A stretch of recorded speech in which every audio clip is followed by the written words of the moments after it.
sur l'histoire du retour du bouquetin ibérique dans les Pyrénées. Donc moi, je travaille au Parc national des Pyrénées depuis 2007, depuis 12 ans. J'étais responsable du service scientifique, j'ai changé de poste cette année, mais je pilote toujours le programme de réintroduction du bouquetin. C'est pour ça que je vais intervenir sur le sujet. Voilà. Et comme l'a dit Paz, surtout n'hésitez pas à poser des questions, même en cours de route. Moi, ça me permettra de faire une pause en plus, et puis ça rendra la chose un petit peu plus vivante. Alors, pour commencer, un peu d'histoire ancienne. En fait, le bouquetin ibérique est présent dans les Pyrénées depuis au moins 80 000 ans. On le sait grâce aux datations du carbone 14, qui a été fait sur un certain nombre de gisements osseux du bouquetin qui ont été trouvés dans un certain nombre de grottes, plutôt calcaires en général. Mais on le sait aussi grâce à l'art pariétal. Vous avez d'ailleurs sur la photo, là, sur la diapo, pardon, une des plus belles représentations qu'on trouve dans les Pyrénées, c'est celle de la grotte du Salon Noir, de la grotte de Nio, qui atteste que cet animal intéressait. Oui, il y a quelque chose. C'est bon? Qui atteste donc que cet animal intéressait fortement l'homme qui vivait au temps de la préhistoire. On trouve la représentation du bouquetin dans d'autres grottes. Il y a la grotte du Lortet, de Ransan près de Lourdes, de Bagnères, pardon, d'Espélugues près de Lourdes. On en trouve au Pays Basque aussi. Alors, les données paléontologiques, vous avez la carte en dessous, montrent qu'en fait le bouquetin était réparti sur l'ensemble des Pyrénées. Alors, non seulement sur la partie montagneuse, mais aussi on le trouve sur la partie du Piémont, et même en plaine. Par exemple, on le trouve dans les Landes, voire jusqu'à Toulouse. Donc, il semblerait que le bouquetin vivait au-delà des montagnes. Autre point, des analyses ont été faites sur les restes osseux des chasseurs du Magdalénien. Il semblerait que c'est un animal qu'ils intéressait beaucoup et qu'il se nourrissait grâce au bouquetin.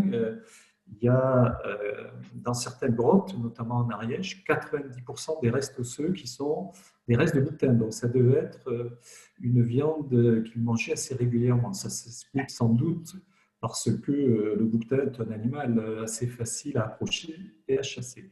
Juste pour l'anecdote, il y a 80 000 ans, on trouvait d'autres animaux que le bouquetin qui ont disparu. Je pense notamment, et vous l'avez ici en représentation, au lion des cavernes, à l'éléphant antique, au rhinocéros de mer, et bien sûr mammouth, bison et autres espèces que vous connaissez sans nom. Voilà. Donc, bien sûr, je vous rassure, il n'est pas question de réintroduire ces animaux-là.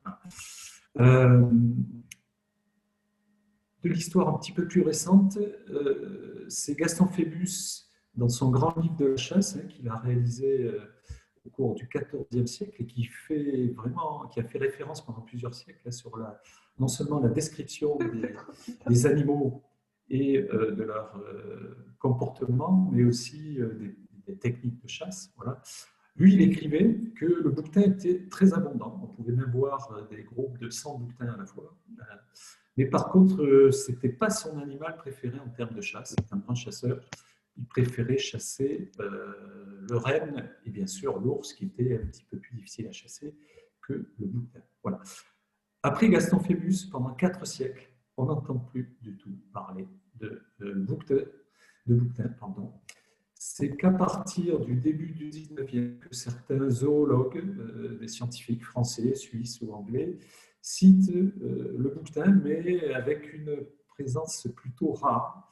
Et on sent que la population a très fortement chuté.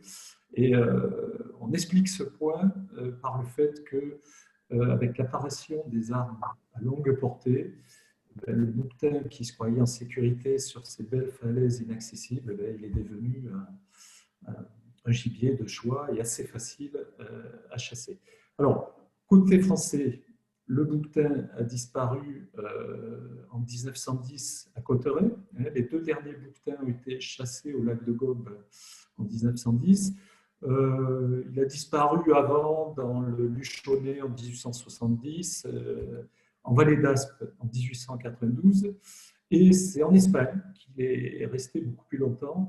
Et il a existé jusqu'en 2000 dans le parc national d'Ortesa, qui était le dernier sanctuaire où on pouvait encore trouver cette espèce. Alors, en Espagne, l'évolution est complètement différente. Nous, le bouquetin a disparu en 1910, mais en Espagne, il a effectivement failli disparaître au début du XXe siècle, mais le roi Alphonse XIII, qui était un grand chasseur, un grand amateur de chasse, devant la rareté du bouquetin, a créé la réserve des Gredos en 1905, qui se trouve ici, voilà, et il a créé ensuite d'autres réserves, je crois en Catalogne, Tortosa Bicete, en Sierra Nevada, et d'autres réserves qui se sont créées ultérieurement. Il faut savoir quand même que quand il a créé la réserve de Gredos, il restait une petite dizaine d'individus. 15 ans après, il y en avait plusieurs centaines, et actuellement, rien que dans la réserve de Gredos, il y en a 5000 bouquetins. Voilà. Comme quoi, la protection et une bonne gestion de la chasse, ça peut favoriser la gestion d'une espèce. Voilà. En 1960, donc ça c'est la carte que vous avez en dessous, le bouquetin, alors attendez, non, c'est la page d'après. Voilà, 1960, le bouquetin était sur quelques sites, hein, je vous ai indiqué, Catalogne, Gredos, Sierra, Andalousie, et vers en dessous de Valence. 2007, on voit déjà que le bouquetin a colonisé une bonne partie de l'Est de l'Espagne, la partie centrale de l'Espagne aussi. Les Espagnols estimaient leur population à 60 000 individus, ce qui est quand même important. Et à noter qu'en 2000, a été observé le retour du bouquetin au Portugal. Alors, ce n'est pas le fait d'une réintroduction au Portugal, mais c'est en fait le gouvernement régional de Galice qui a peut-être voulu faire la ligue à l'État espagnol, qui a réintroduit le bouquetin dans un parc naturel qui était juste à la frontière du Portugal. Il savait très bien ce qu'il faisait. Et le bouquetin, bien sûr, qui ne connaît pas les frontières, est très vite passé au Portugal. Voilà. En 2019, c'est-à-dire l'année dernière, la population était évaluée à 100 000 individus. Donc c'est en Espagne une espèce qui vit vraiment en grand nombre. Voilà. Pour la classification du bouquetin ibérique, c'est un petit peu compliqué, mais je vais vous l'expliquer rapidement. Bon, c'est bien sûr une espèce endémique de la péninsule ibérique, hein, qui vivait il y a 2-3 siècles encore au Portugal, en Espagne et en France, hein, au niveau des Pyrénées. Il a été baptisé bouquetin ibérique par Cuvier et Schitz au début du 19e parce que ces deux zoologues pensaient que le bouquetin des Pyrénées ne vivait que dans les Pyrénées. En fait, ils n'avaient pas été en Espagne pour vérifier qu'il était aussi en Espagne. Et en 2008, le nom a changé de bouquetin des Pyrénées, il est devenu bouquetin ibérique parce que c'était plus conforme à sa répartition spatiale. Voilà. Pour le bouquetin, il y a 4 sous-espèces de bouquetin ibérique qui avaient été caractérisées par Angel Cabrera en 1911. Bon, il faut quand même dire que cette caractérisation est faite sur une approche morphologique, hein, des signes extérieurs, mais en fait, la plupart des études génétiques qui ont été faites depuis montrent que ces sous-espèces ne semblent pas exister et qu'il n'y en a pas, que l'espèce bouquetin ibérique. Alors, quelques éléments sur la biologie de l'espèce. Hein. Bon, ce n'est pas la même espèce que le bouquetin des Alpes. Hein. Vous voyez, il y a déjà un dimorphisme sexuel très marqué. À gauche, vous avez un mâle, un beau mâle. Ce qui le différencie déjà de la femelle, c'est la longueur des cornes qui peuvent aller jusqu'à presque 1 mètre, hein, de longueur, alors que la femelle, les cornes ne dépassent pas 20 cm.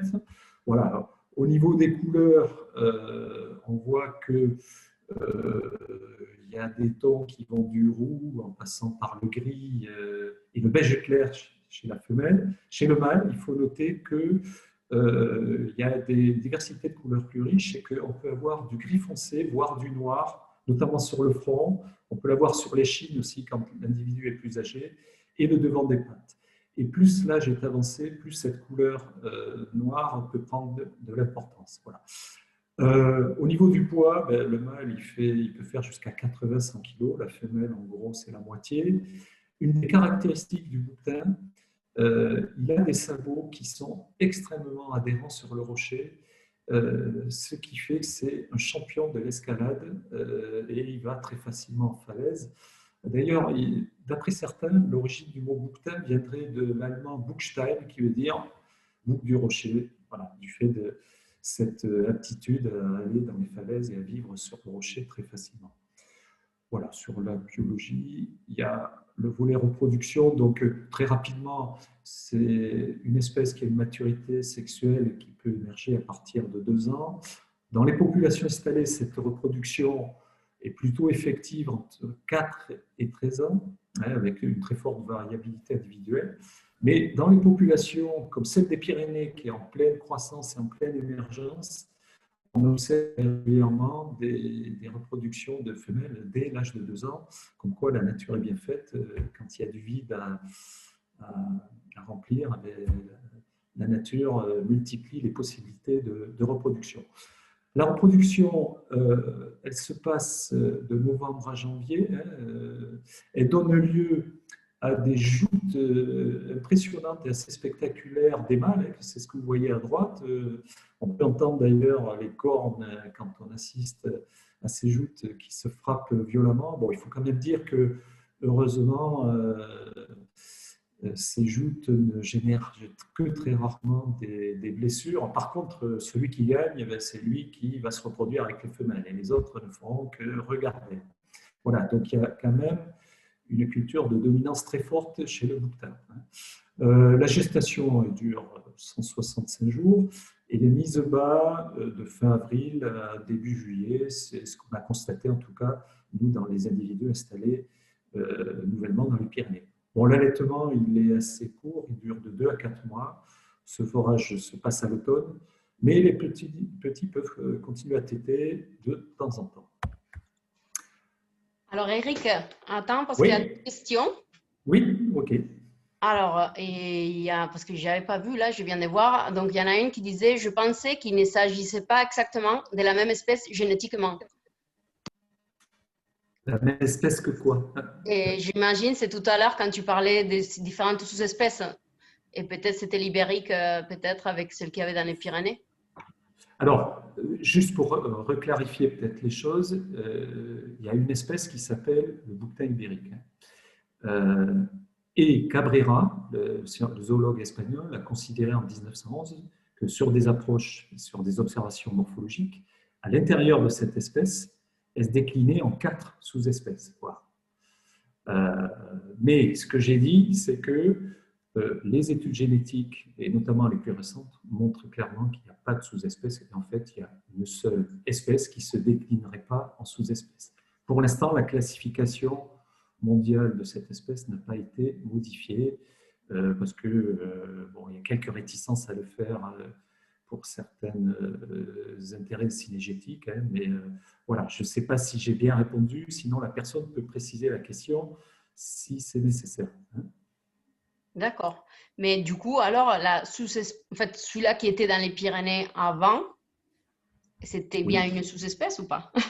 Oui, alors, effectivement, dans les Pyrénées, Cabrera considérait qu'il y avait la sous-espèce Capra pyrénéica pyrénéica, c'est-à-dire le bouquetin des Pyrénées, qui s'était en 2000 dans le parc national d'Ordesa.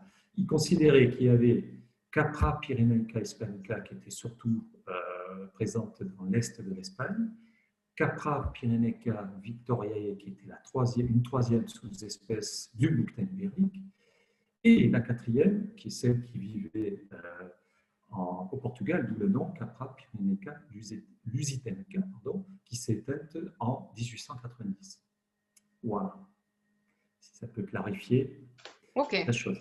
La deuxième question, c'était quoi? Et la deuxième question, oui, il a dit OK la personne. Donc, Ah, c'est bon. super. Bon. Et après, sinon, qu'est-ce qui explique cette adhérence des sabots au rocher? La matière ou des structures micro-adhérentes? Alors, je crois que c'est un peu les deux. En fait, il a des sabots qui ont une adhérence très forte. Donc, c'est la texture, on va dire, du sabot. Et ce sabot peut s'écarter aussi et s'adapter aux anfractuosités, aux petites aspérités qu'on a sur les rochers, quoi.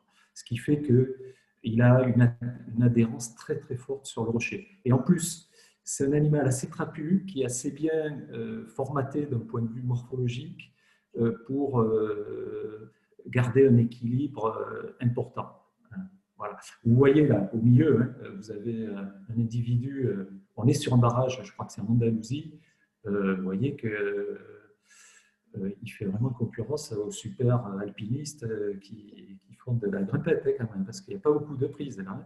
Et vous avez des images sur Internet en Italie, sur YouTube, où vous avez un barrage, je pense qu'il fait 200 mètres de haut, et vous avez des bouquetins qui viennent, sur ces barrages, en fait, ils viennent lécher les sels qui se sont extrudés des jointures du barrage, quoi. Voilà. Alors, le bouquetin, c'est vraiment le champion de l'escalade, hein, pour les raisons que je viens d'évoquer. Et pour lui, c'est une façon, une stratégie de se réfugier par rapport aux prédateurs. Bien sûr que le loup ne pouvait pas le suivre dans les falaises ou sur des espaces comme celui-là. Voilà.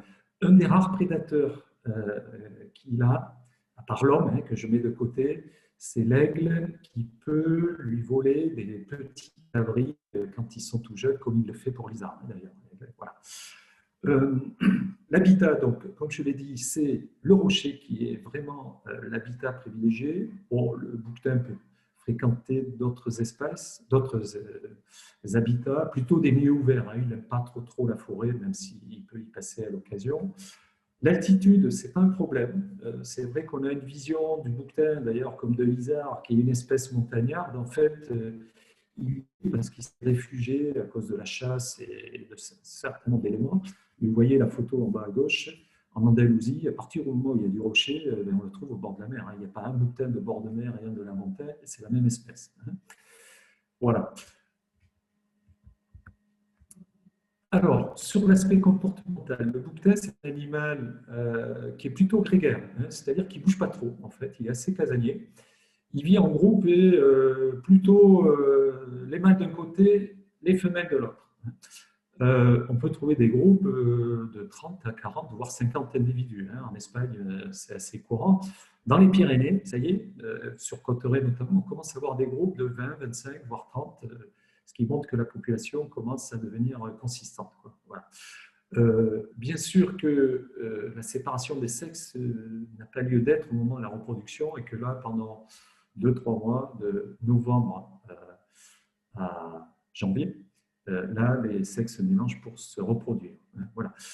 Autre caractéristique de l'espèce, il y a des comportements saisonniers, plutôt en très haute altitude, l'été, l'automne, hein, où il recherche la fraîcheur, la tranquillité, voire des pâturages de qualité. Chez nous, on aurait des pics à 5000, je pense qu'il irait jusqu'à 5000 sans problème. Et l'hiver, il redescend parce que c'est clair que il y a un peu moins de neige et la nourriture est plus accessible et que pour lui, c'est plus facile de se nourrir. Ceci étant dit, on a eu quand même la grosse surprise avec les collègues de voir qu'on avait des noyaux de mâles bouquetins qui vivaient à 2006 durant tout l'hiver, au milieu des rochers. On se demandait ce qu'ils mangeaient. On pense qu'ils mangeaient du lichen, peut-être quelques petites plantes qui restaient encore et qui vivaient aussi sur ces réserves. Voilà. Il y a peut-être des questions ou pas? Je continue, Paz, c'est bon? Oui, il y a une question. Oui. Donc, quel est le niveau de dérangeabilité? Attends, parce que c'est monté une seconde. Hop. Ouais. Et quel est le niveau de dérangeabilité de l'espèce dont la distance de fuite est très inférieure à l'isard? Chien dans les parcs, par exemple, une approche de randonneurs, de ces statistiques sur les répercussions en termes de reproduction, par exemple? Alors, je n'ai pas de statistiques, mais nous, ce qu'on a vu, c'est que s'il n'est pas chassé, s'il n'y a pas de chien, c'est un animal qui se laisse approcher sans problème. Par contre, dès qu'il y a un chien, et pire, un hélicoptère, alors tout ce qui vole, alors là, c'est un fou furieux, et il part comme des fusées, et puis on a même vu, je crois que ça a été observé dans le parc des Pyrénées ariégeoises, des bouquetins qui se jetaient dans le vide à cause d'un passage d'hélicoptère ou comment on appelle ça, les petits trucs qui font des films maintenant, là j'ai oublié le nom, mais Les drones. Les drones. voilà, des drones qui s'approchaient très près et il y a des bouquetins qui se jetaient littéralement dans le vide, quoi. Voilà. Après, l'homme, c'est pas un problème pour lui. Pour ceux qui vont dans les Alpes ou en Espagne, vous pouvez vous approcher pratiquement à quelques mètres du bouquetin s'il n'est pas chassé. C'est principalement dans la réserve ou les parcs nationaux. Par contre, c'est clair que chiens, bruit et tout ce qui vole, drone, hélicoptère, pour lui, ça lui fout une grosse trouille, quoi. Il devient fou. Voilà. Ok, il y a d'autres questions? Je continue. Non, je pense que c'est bon. Ah, attends, Bon. si, une seconde, une seconde. Quelles Ouais. sont les différences avec les bouquetins des Alpes dans les modes de vie, et les caractères ou des choses comme ça? Alors, mode de vie et caractère, ils ont le même comportement. Ils ont les mêmes habitats, le même comportement. En fait, d'un point de vue phylogénétique, on pense que le bouquetin des Pyrénées est venu du Caucase et qu'il s'est d'abord arrêté dans les Alpes il y a en gros au moins 300 000 ans, hein, et qu'il a poursuivi jusqu'en Espagne et qu'il s'est arrêté bien sûr dans les Pyrénées il y a au moins 80 000 ans. C'est deux espèces très très proches d'un point de vue comportement. Ce qui les différencie, c'est surtout les aspects extérieurs, c'est la forme des cornes. La forme des cornes qui est en lyre pour le bouquetin ibérique et qui est beaucoup plus rectiligne pour le bouquetin des Alpes. Après, il y a des tons de couleurs qui sont un petit peu différents et je crois que le bouquetin des Alpes est un petit peu plus, un peu plus de poids que le bouquetin ibérique. Voilà. C'est bon? Je continue? Passe. Oui, oui, merci. Oui. Oh, ok. Régime alimentaire, bon, comme tous les caprinés, hein, c'est la famille de la chèvre, c'est un ruminant. Il se nourrit principalement de plantes herbacées, hein, mais il ne dédaigne pas les plantes ligneuses. Alors, chez nous, c'est plutôt le genévrier, hein, qui n'est pas mangé d'ailleurs, ou très peu, par d'autres espèces. Mais en Espagne, ça peut être le chêne vert et d'autres arbres. Il raffole des fruits. Là, sur la photo en bas à droite, vous voyez, je crois que c'est un sorbier des oiseleurs. Et là, il peut grimper dans les arbres sans problème, comme le font les chèvres dans certains cas. Et il se nourrit aussi de lichens, et apparemment, surtout l'hiver, où ça lui sert de réserve de minéraux et autres. Il a une faculté de s'adapter aux offres différentes en fonction des zones géographiques. Il n'y a pas de souci. Alors, pourquoi réintroduire le bouquetin, hein? Nous, au niveau du parc national, on a souhaité le réintroduire. On s'est quand même posé la question. On a dit qu'il faut quand même qu'on justifie pourquoi on veut le faire. Déjà, on sait que la chaîne des Pyrénées appartient à l'aire naturelle de présence du bouquetin et que l'espèce, si elle a disparu, ce n'est pas parce qu'il n'y avait plus d'habitat, mais c'est essentiellement à cause de la chasse, hein. Voilà. Comme c'est un animal qui se laissait approcher de très près, c'est la chasse qui a éliminé la présence du bouquetin ibérique côté français des Pyrénées. Voilà. Il reste encore de grandes surfaces d'habitat favorables. La chasse au bouquetin est interdite en France parce que le bouquetin est une espèce protégée depuis 2012. Donc, la cause de sa disparition n'existant plus, on s'est dit on peut le réintroduire. Voilà. On s'était dit, mais il y a peut-être une autre façon de faire un bouquetin. Peut-être que par recolonisation naturelle, ça serait envisageable. Il faut savoir qu'il y a une petite colonie de bouquetins en Sierra de Guara, qui est plus connue pour le canyoning que pour les bouquetins.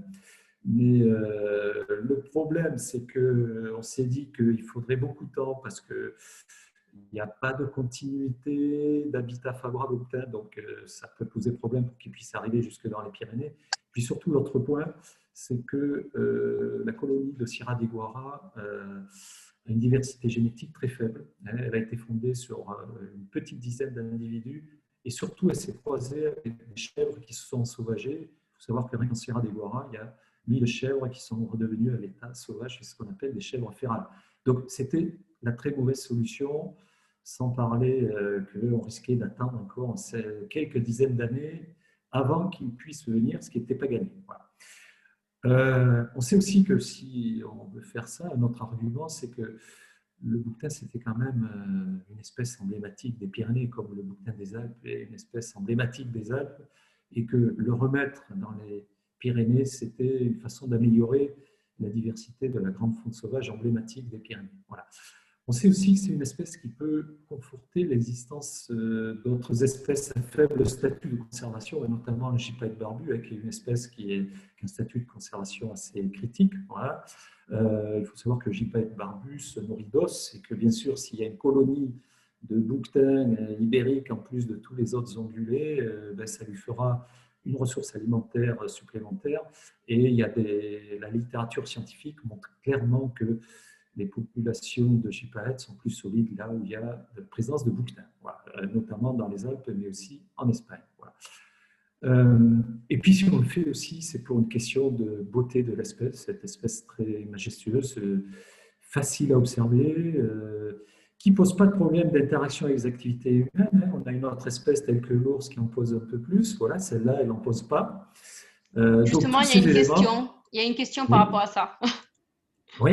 Quelle est la relation entre l'ours et les bouquetins? Il n'y en a aucune. Il n'y en a aucune, sauf que dans un cas, la réintroduction elle a été faite par l'État français, donc le ministère de l'Environnement. Nous, ce n'est pas de notre ressort cette espèce du fait de sa sensibilité très forte. On est en première ligne, autant on s'occupe de suivre l'espèce avec le réseau de l'équipe technique ours pilotée par l'Office français de la biodiversité, et autant on réalise les constats de dommages et on réalise les remboursements quand cela s'avère nécessaire. Autant sur le volet réintroduction, c'est l'État français en direct qui s'occupe de la chose. Nous, par contre, on s'est occupé en direct de la réintroduction du bouquetin. Donc, le seul point commun, c'est qu'il y a eu des réintroductions d'espèces et d'ours et de bouquetins, mais dans un cas, c'est le parc qui l'a fait, dans l'autre, c'est l'État français. Voilà. Et une autre question, parce que relation avec le loup, après j'imagine que c'est la relation au niveau biologique.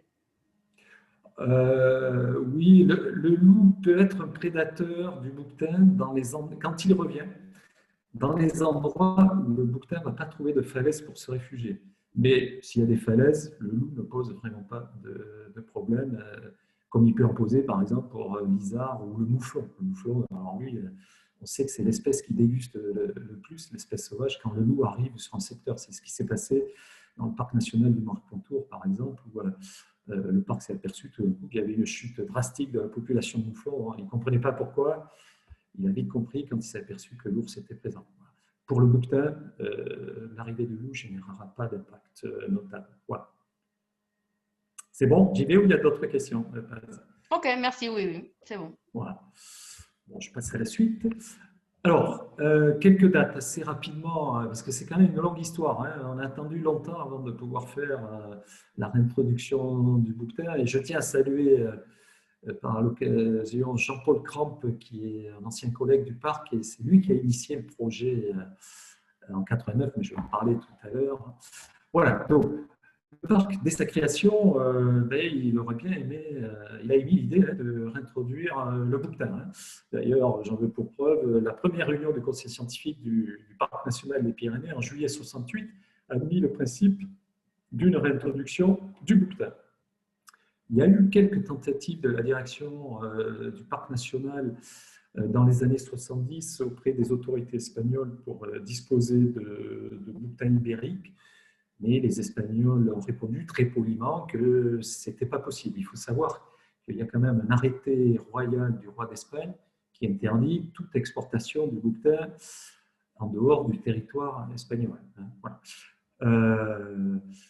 En 1989, le fameux Jean-Paul Cramp que je viens d'évoquer a pris un petit peu les choses en main à la demande de la direction du parc national, et il a commencé à rédiger un premier projet vraiment construit de réintroduction du bouquetin ibérique qui définissait clairement les endroits où on pouvait le faire, les sites prioritaires, les habitats favorables et selon quelle modalité cette réintroduction pouvait être réalisée. À noter qu'en 1992 et jusqu'en 1995, il y a eu un programme européen, les fameux programmes LIFE sur la sauvegarde de la grande faune sauvage des Pyrénées, qui concernait d'ailleurs l'ours, le gypaète et le bouquetin, qui intégrait la réalisation d'une étude génétique sur le bouquetin en Espagne. Donc là, c'est le parc qui a piloté cette partie-là. C'est Jean-Paul aussi qui est allé en Espagne dans tous les sites où il y avait des bouquetins pour faire des prélèvements en vue de réaliser les analyses génétiques. L'objet de cette étude, c'était de voir quelle était la population espagnole qui était la plus favorable à une réintroduction d'individus pour qu'ils puissent hybrider avec les quelques bouquetins qui existaient encore dans le parc national d'Ordesa. Le bouquetin a disparu en 2000, donc c'était juste avant. Voilà. Il faut dire que ça n'a pas donné suite. Oui, il y a une question? Il y a des questions ou pas? Je continue. Oui, il y a des questions, mais c'était sur des choses d'avant. Tu veux que je dise? Oui, vas-y, j'essaie de répondre vite. Oui, vas-y. Alors, les bouquetins, n'est-il pas en concurrence avec les mouflons sur les ressources et les habitats? Non, pas du tout, parce que, comme je l'ai dit, le bouquetin, lui, il peut aller sur des vires rocheuses inaccessibles, complètement inaccessibles pour le bouquetin. Pour le mouflon, pardon. Le mouflon n'est pas un animal qui a des capacités d'escalade très importantes. Et lui, il va beaucoup moins en altitude que le bouquetin. Donc, ils ne vont pas fréquenter les mêmes secteurs. Et pour prolonger la question sur l'isard ou le chamois, c'est un petit peu la même chose. Là, les deux, le bouquetin et l'isard vont un peu plus se croiser qu'avec le mouflon. Hein. Mais chez nous, il y a une telle ressource herbagère alimentaire. Hein, on a un climat un petit peu pluvieux quand même. Hein, on n'est pas en système méditerranéen. Et puis en plus, ils ne fréquentent pas tout à fait les mêmes habitats au même moment. Donc il n'y a pas de souci. On les voit ensemble à certaines périodes, hein, notamment au printemps, quand les premières herbes poussent là, par endroits avec la neige qui font autour parce qu'ils sont tous sous de cette première herbe, mais il n'y a aucun souci de concurrence. Et nous, on n'a vraiment pas observé de point particulier, ni de baisse de la population d'isards qui serait due à l'arrivée du bouquetin. Hein. Voilà. Autre question? Et une dernière question, cette introduction du bouquetin est donc mieux perçue et acceptée par les populations locales que l'introduction des autres espèces? Ah oui, c'est clair, j'en parlerai tout à l'heure, mais Ouais, mais vas-y après. Ouais. c'est clair que le fait qu'il y ait très peu d'interactions négatives, on va dire, hein, il n'y en a pas même, entre le bouquetin et les activités humaines, hein, y compris la chasse. Hein, avec les chasseurs, ça s'est très bien passé parce qu'on les a informés de l'arrivée du bouquetin. Ça aurait pu poser des problèmes dans le cadre de certaines battues au sanglier, mais les battues au sanglier ne se font pas sur les mêmes endroits où on trouve le bouquetin, quoi, qui vit quand même un petit peu plus en altitude. Et puis en plus, le parc, la zone cœur, la chasse est interdite. Voilà, donc, mais c'est sûr que la réintroduction du bouquetin était un peu plus facile que d'autres aises, que celle de l'ours qu'a réalisé l'État, c'est clair. Voilà. Ok, je continue, c'est bon? Oui, oui, c'est bon. Merci. Bon, le parc ne s'est pas découragé, hein, vous voyez que ça ne bougeait toujours pas. À partir de 1998, il s'est vertué à inscrire le projet de la réintroduction du bouquetin dans les différents plans d'action successifs en vert. Voilà. En 2007, on a relancé avec Jean-Paul Cramp le projet et on a interpellé le ministère français de l'Environnement pour dire bon, il ne se passe pas grand-chose, nous on veut relancer le projet, on va remettre à jour le rapport qui avait été fait en 91 et on a demandé au ministère qu'il prenne contact avec le ministère espagnol. Voilà, bon, il n'y a pas eu de suite particulière, enfin pas tout de suite en tout cas. En tout cas, le parc a à nouveau rédigé avec Jean-Paul et le service scientifique que je pilotais un nouveau rapport de réintroduction du bouquetin ibérique et qui remettait à jour le premier rapport que Jean-Paul Cramp avait réalisé. La nouveauté quand même, c'est que plutôt que de rester tout seul dans ce projet, on s'est placé dans une approche à l'échelle des Pyrénées et on a collaboré et on a aidé le PNR des Pyrénées-Ariégeoises d'ailleurs à monter son projet, voilà, de réintroduction, qui a de son côté rédigé aussi un projet de réintroduction. Et l'Adréal, de son côté, a rédigé un plan d'action à l'échelle des Pyrénées. Voilà, donc les choses commençaient à prendre un petit peu plus de poids.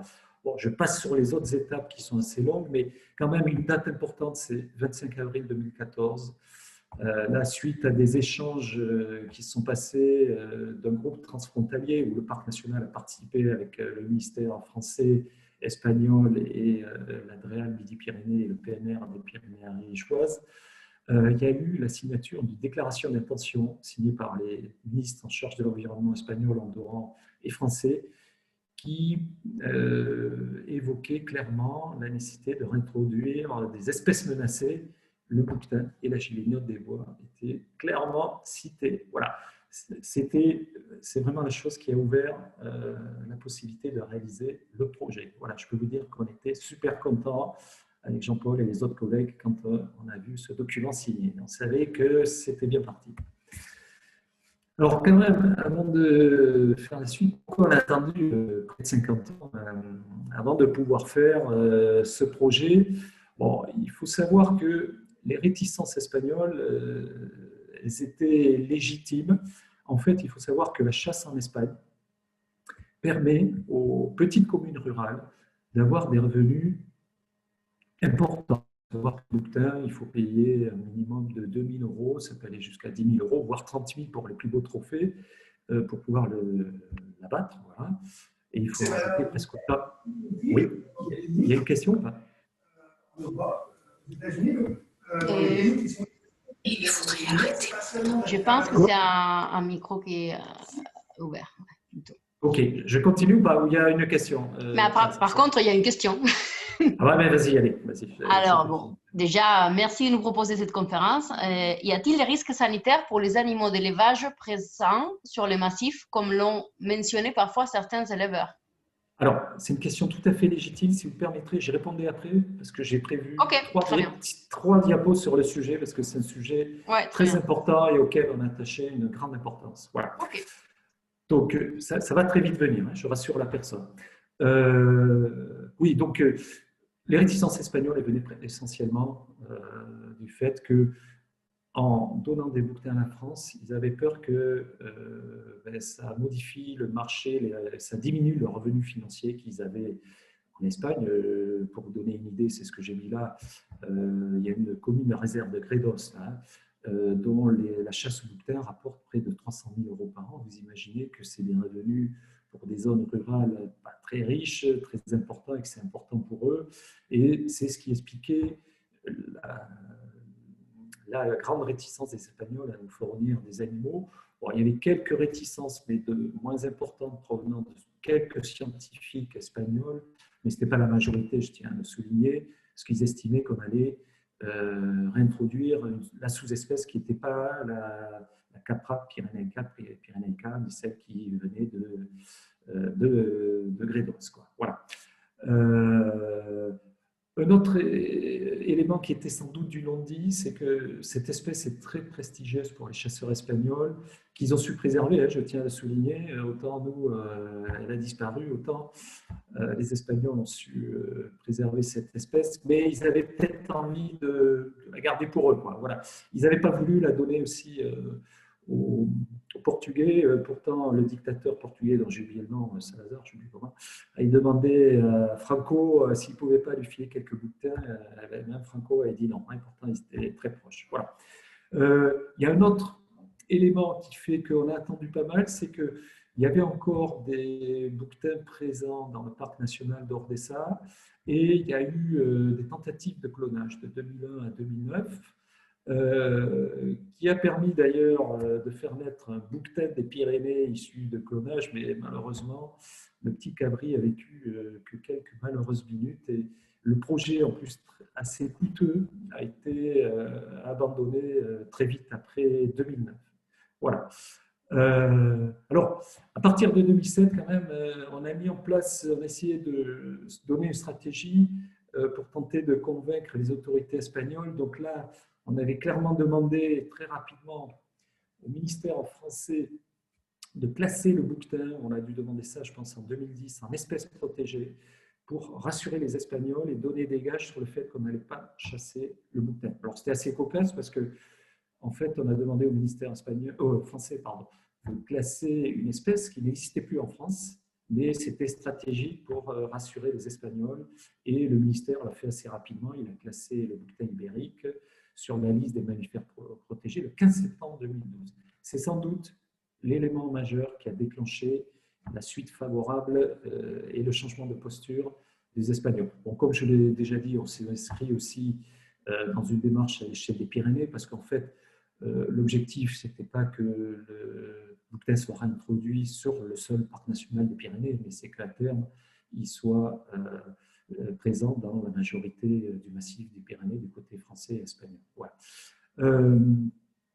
Il est vrai aussi que les contacts avec le ministère espagnol ont été favorisés aussi par la mise en place de ce groupe transfrontalier à partir de 2012 et qui faisait suite à la mise en place de la fameuse stratégie pyrénéenne de valorisation de la biodiversité qui avait été mise en place par Chantal Jouanneau en 2011. Il faut savoir que par rapport à l'ours, ça se passait très mal et pour éviter que les gens focalisent en termes de biodiversité uniquement sur l'ours, elle a dit très intelligemment qu'il fallait qu'on aborde la biodiversité à l'échelle des Pyrénées de façon plus large, et c'est pour ça qu'elle a créé cette structure qui a permis des échanges avec tous les acteurs pyrénéens, chasseurs, agriculteurs, et aussi avec les Espagnols.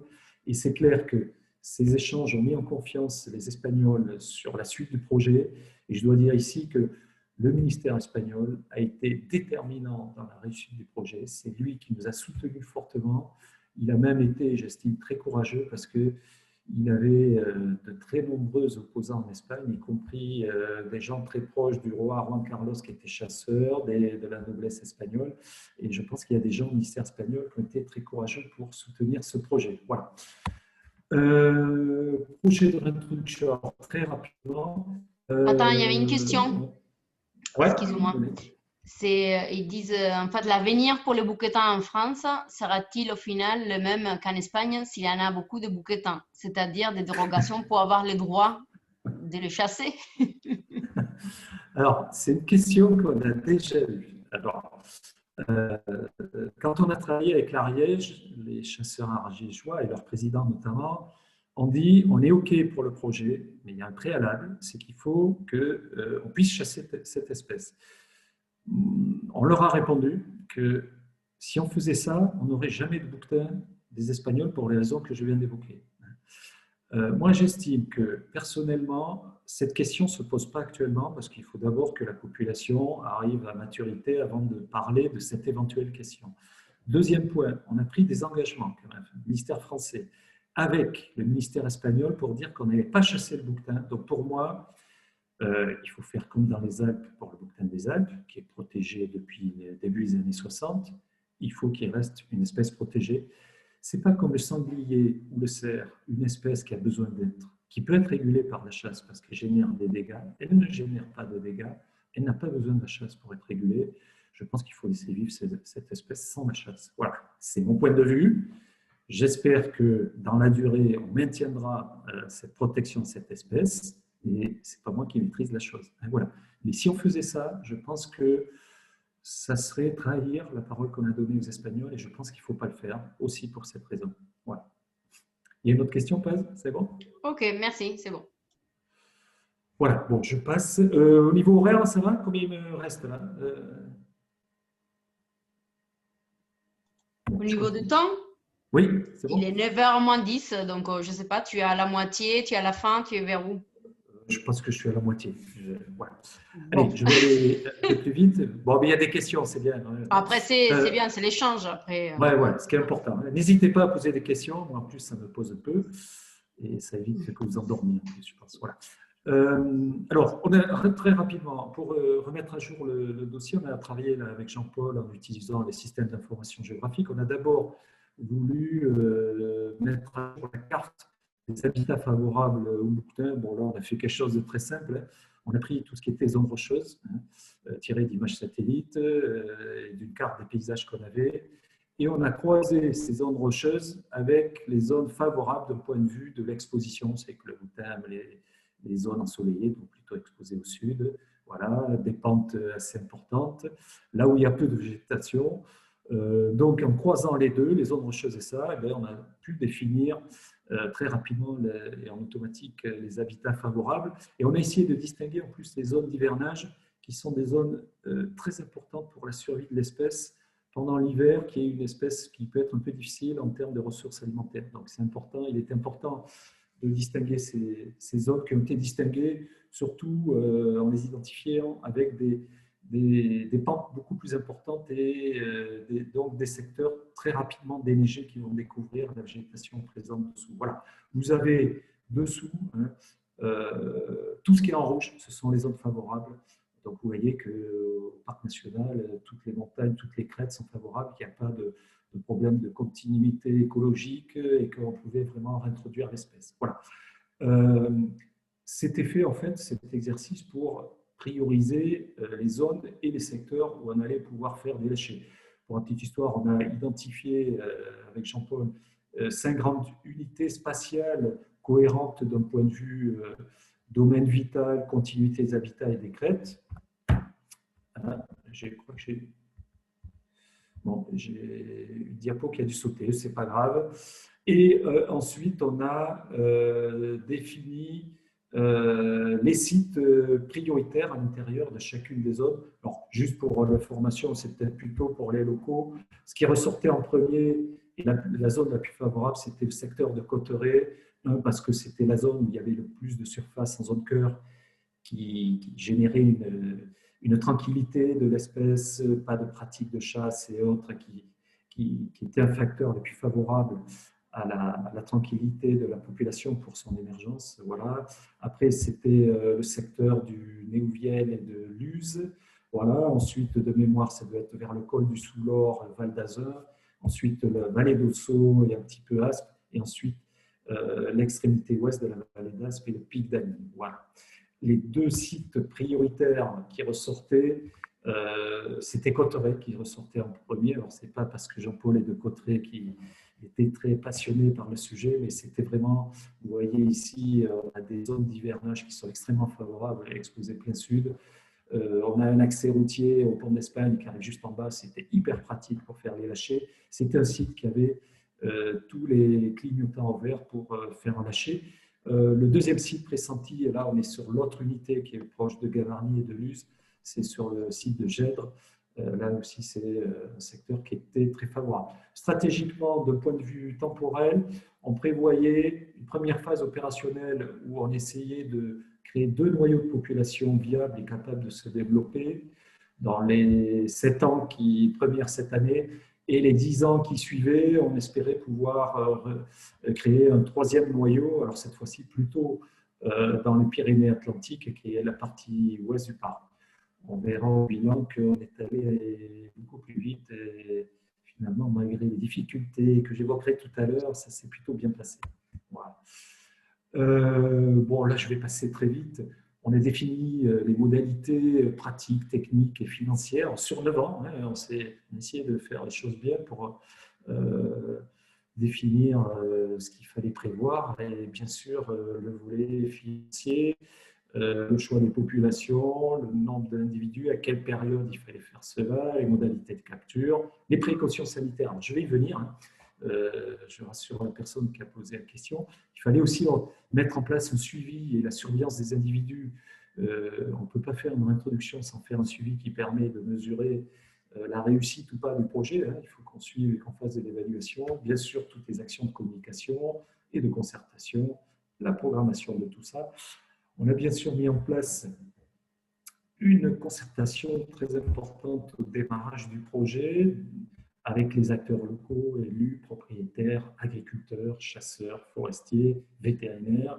On a créé un comité technique et scientifique pour valider notre démarche et où étaient présents les spécialistes français du bouquetin.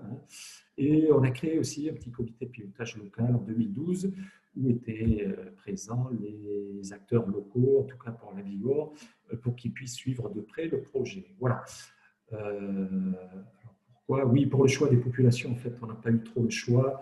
Ce sont les Espagnols qui nous ont proposé d'ailleurs un choix très judicieux. Je vais y venir après, je crois. Oui, je vais y venir après. Voilà. Aspect juridique administratif, je passe très vite, mais c'est juste pour montrer que réintroduire une espèce protégée, c'est assez compliqué. On a dû demander un tas d'autorisations pour capture, transport, j'en passe. On a dû demander l'avis à notre conseil scientifique du Parc national des Pyrénées, du Conseil scientifique régional du patrimoine naturel, du Conseil national de la protection de la nature. Et bien heureusement, tout le monde unanimement a donné un avis positif à ce projet qui était très attendu. On a organisé avec la préfecture, les préfectures des 2 départements une enquête publique, la première en Bigorre du 20 novembre au 19 décembre 2012. Bon, toutes les réactions étaient positives, on s'attendait à des réactions négatives, notamment en Béarn, on sait que la situation est un petit peu compliquée, il peut y avoir des réticences. Voilà, je crois que sur 80 ou 100 retours, il y a eu un avis un peu négatif. Voilà. Déclaration d'intention, j'en ai parlé tout à l'heure, c'est ce qui nous a permis administrativement et officiellement de pouvoir démarrer le projet. Voilà, avant de passer au bilan, juste pour vous dire quand même que ça a été assez sportif au début, on a réalisé tout de suite après la signature de la déclaration d'intention, qui était fin avril 2014, un lâcher dans le plus grand secret le 10 juillet 2014 à Cotteret, devant une quinzaine de personnes et de représentants du ministère espagnol. Alors pourquoi dans le plus grand secret?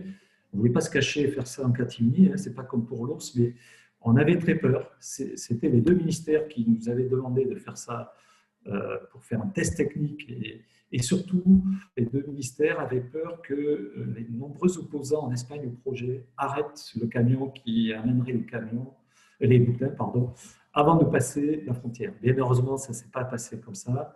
Ça nous a attiré quelques ennuis parce que même en interne du parc, sur les 80 agents, il n'y en a que 8 ou 10 qui étaient au courant, donc les collègues n'ont pas compris pourquoi on ne leur avait pas dit.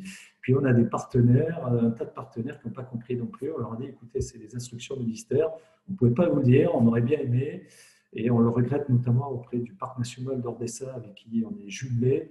On n'a pas pu les informer de ce lâcher et ils nous ont voulu un petit peu, à juste titre d'ailleurs. Voilà. Depuis, ça se passe bien avec eux.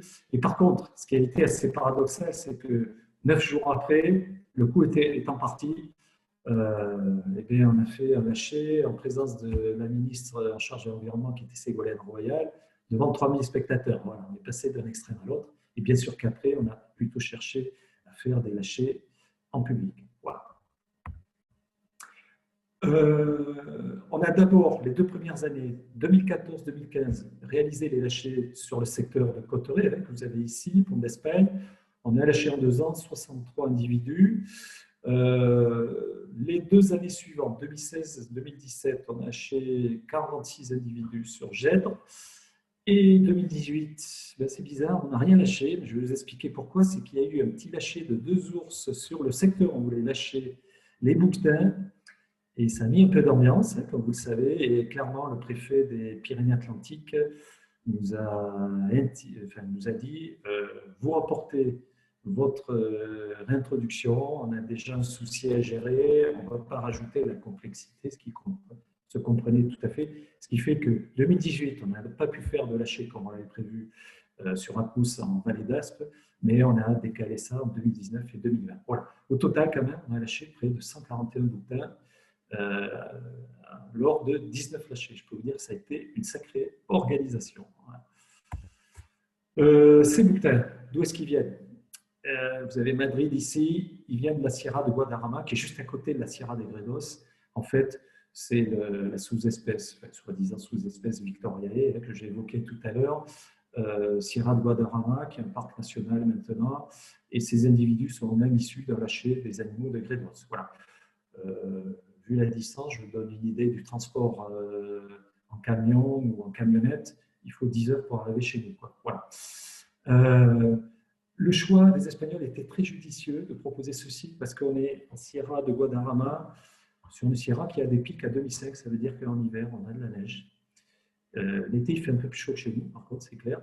Mais au moins, on avait des animaux qui avaient vu la neige et qui avaient sûrement des chances de s'adapter à la neige des Pyrénées un peu plus facilement. Voilà. Par contre, vous le voyez, on est plutôt en système méditerranéen et un petit peu continental, ce qui fait que l'hiver est froid et un petit peu neigeux.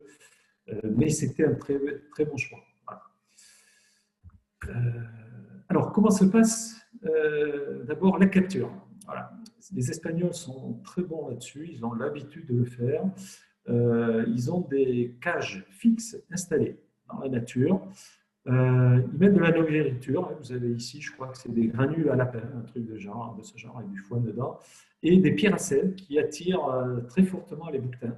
Et il y a des petites ficelles, et si le bouquetin la touche, ça peut déclencher la fermeture de la cage. Et c'est comme ça que les animaux sont capturés. Voilà. Ce n'est pas toujours facile.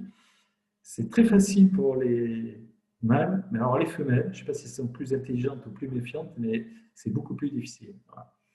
Et comme on demande plus de femelles que de mâles pour des raisons de reproduction, il y a quelques fois on a dû attendre un peu plus que prévu. Voilà. Après la capture, ces animaux font l'objet d'une expertise extérieure vétérinaire pour étudier l'état de l'animal, de prélèvements sanguins et de tout un tas d'analyses de maladies ou d'agents pathogènes pour vérifier que l'animal n'est pas porteur de telle ou telle maladie. Pour donner une idée, il y a en gros 21 maladies ou agents pathogènes, mais j'en dirai deux mots tout à l'heure, je vous présenterai la liste. C'est un énorme travail, ce qui oblige à faire une quarantaine pour les bouquetins pour attendre le résultat des analyses. En gros, les animaux restent 5 à 10 jours dans ces bâtiments qui sont faits des bâtiments qui étaient faits pour des taureaux de combat au départ et qui sont étudiés pour faire en sorte qu'ils ne voient pas l'homme même quand ils viennent les nourrir pour éviter l'accoutumance. Voilà. Une fois que la quarantaine et les résultats positifs, enfin, qu'il n'y a pas de problème au niveau des analyses, les bouquetins sont capturés à l'aide de filets. Voilà. Et ils sont chargés dans des camions. Alors, pareil, c'est un gros camion de transport de taureaux. Alors ça, c'est faisable, parce que c'est lui qui va amener les animaux sur le site de lâcher quand on a une route goudronnée juste à côté du site de lâcher. Par contre, quand c'est une petite piste, on utilise plutôt une petite camionnette. Voilà. Puis avec la phrase qu'il y avait sur la face supérieure du camion, on ne pouvait pas ne pas réussir ce projet. Hein. Ça veut dire que Dieu me lit, même pour ceux qui ne parlent pas espagnol. Voilà. Est-ce qu'il y a des questions? Je continue? Oui, non, il y a une question. Et en fait, c'est avez-vous eu de la mortalité chez les individus capturés ou transportés? Oui. Alors, il y en a eu très peu en Bigorre. En Bigorre, je crois que sur 110 animaux lâchés, je pense qu'on a eu un problème lors d'un lâcher avec une femelle qui a dû repartir en Espagne. On ne l'a pas lâchée, elle n'était pas bien. Voilà. Et par contre, il y a quelques animaux qu'on n'a pas revus, mais je crois qu'il y en a quoi, 4-5 après les lâchers. Alors, on ne sait pas s'ils sont vivants et qu'on n'a pas pu, parce que certains n'étaient pas équipés de colliers, enfin, j'en parlerai tout à l'heure. Mais c'est clair que les captures, la quarantaine, le transport et le lâcher peuvent générer des stress musculaires et peuvent générer, dans certains cas, la mort des animaux peu après le lâcher. On pense sincèrement qu'il y a sans doute un minimum de 4 animaux qui sont peut-être morts de ces stress post-lâcher. Voilà. Mais c'est très peu. Sur 141 individus lâchés, c'est très peu. Hein. Par rapport à d'autres espèces, c'est rien du tout. Hein. Je veux dire qu'il y a des espèces réintroduites pour lesquelles la proportion d'animaux morts est bien plus importante. Et bien heureusement, ça fait toujours mal au cœur de voir ça. Voilà. Les lâchers, donc les premiers lâchers, on voit ici Ségolène, là, hein, mais ce n'est pas ça que je voulais vous montrer. En fait, vous avez une série, on avait lâché ce jour-là que 3 animaux. Ici, vous voyez, on a 12 caisses. Les premiers lâchers, on lâchait les animaux tous en même temps, sauf qu'on s'apercevait qu'il y avait une dynamique collective d'excitation qui faisait que ce n'était pas très bon.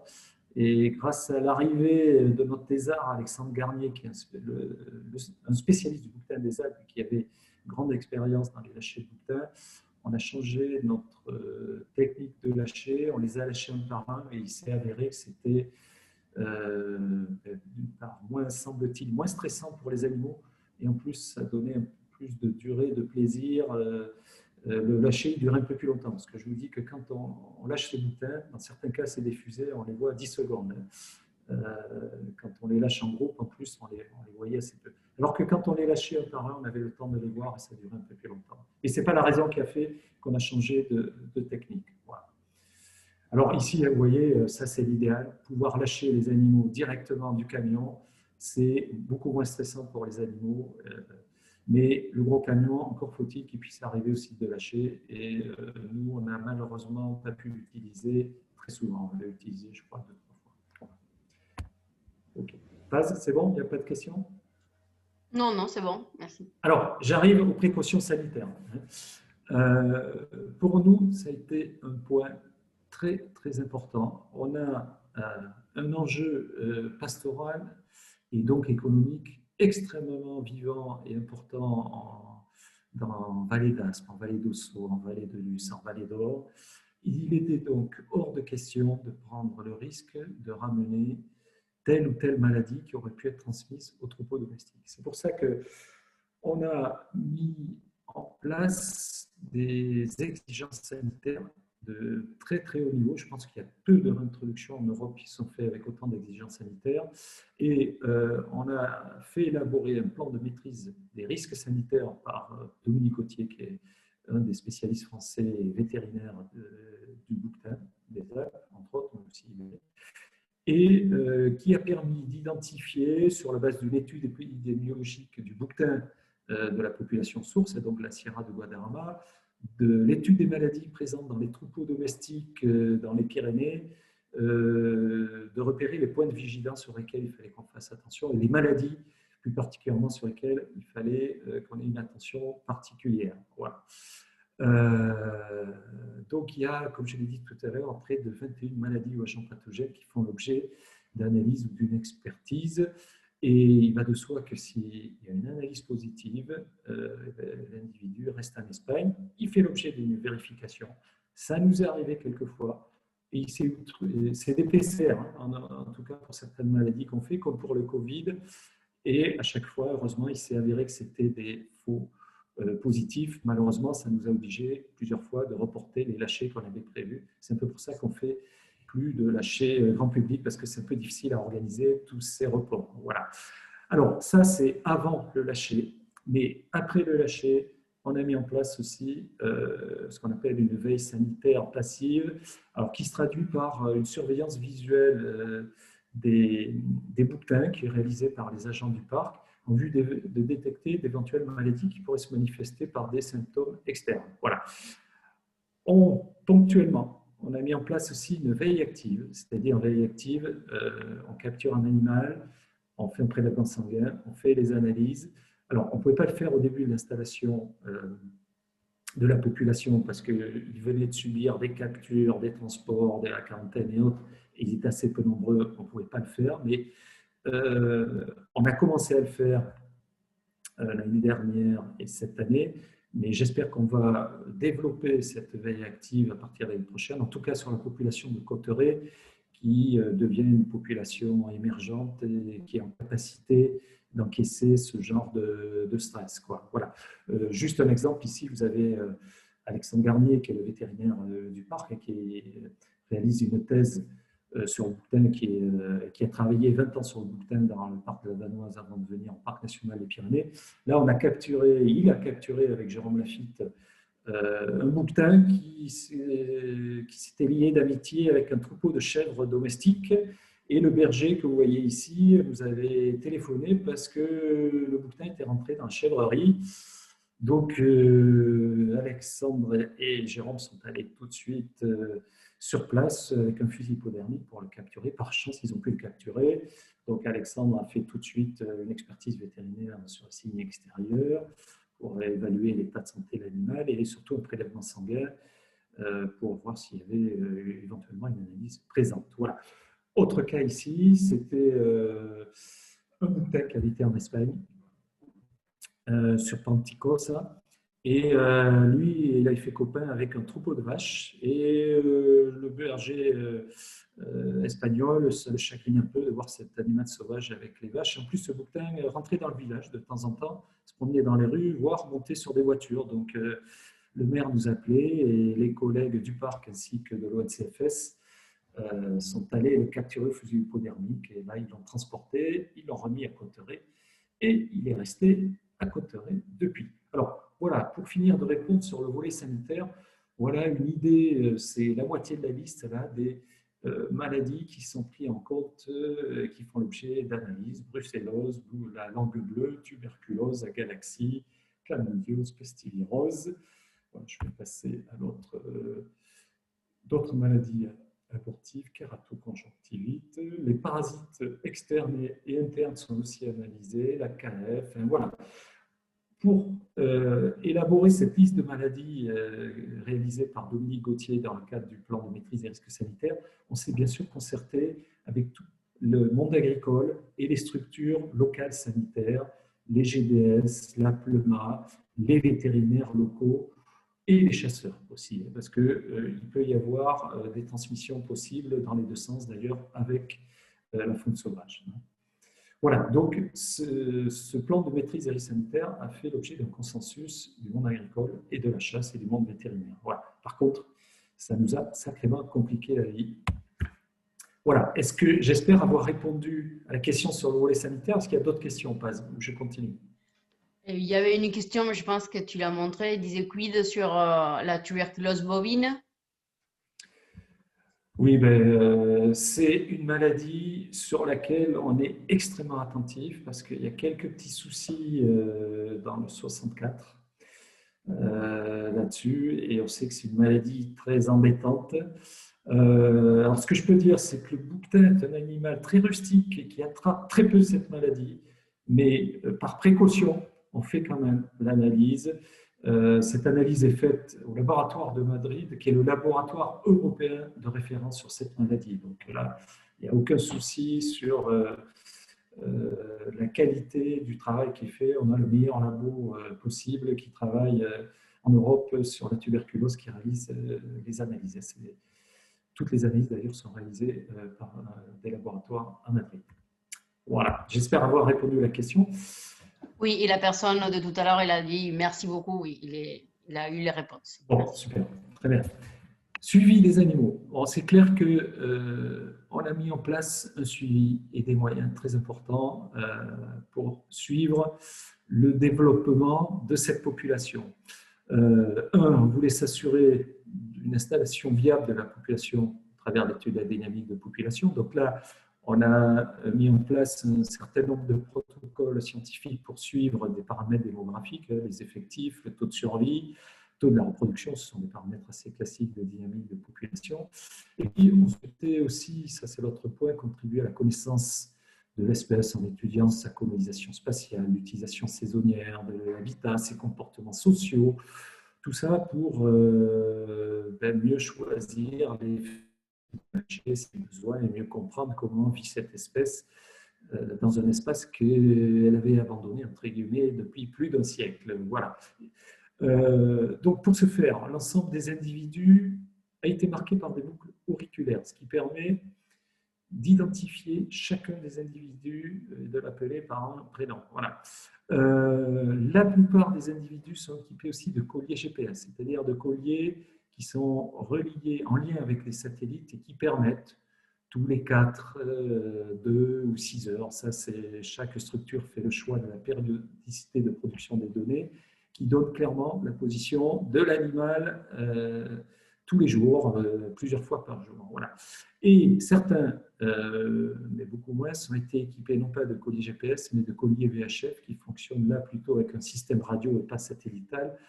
Alors là, quand on va sur le terrain, il faut y aller avec une antenne radio et on essaye de les repérer. C'est beaucoup plus difficile à repérer. Je ne vous cache pas que le GPS est beaucoup plus confortable. Voilà. En plus, ces animaux, j'ai parlé des couleurs des animaux tout à l'heure.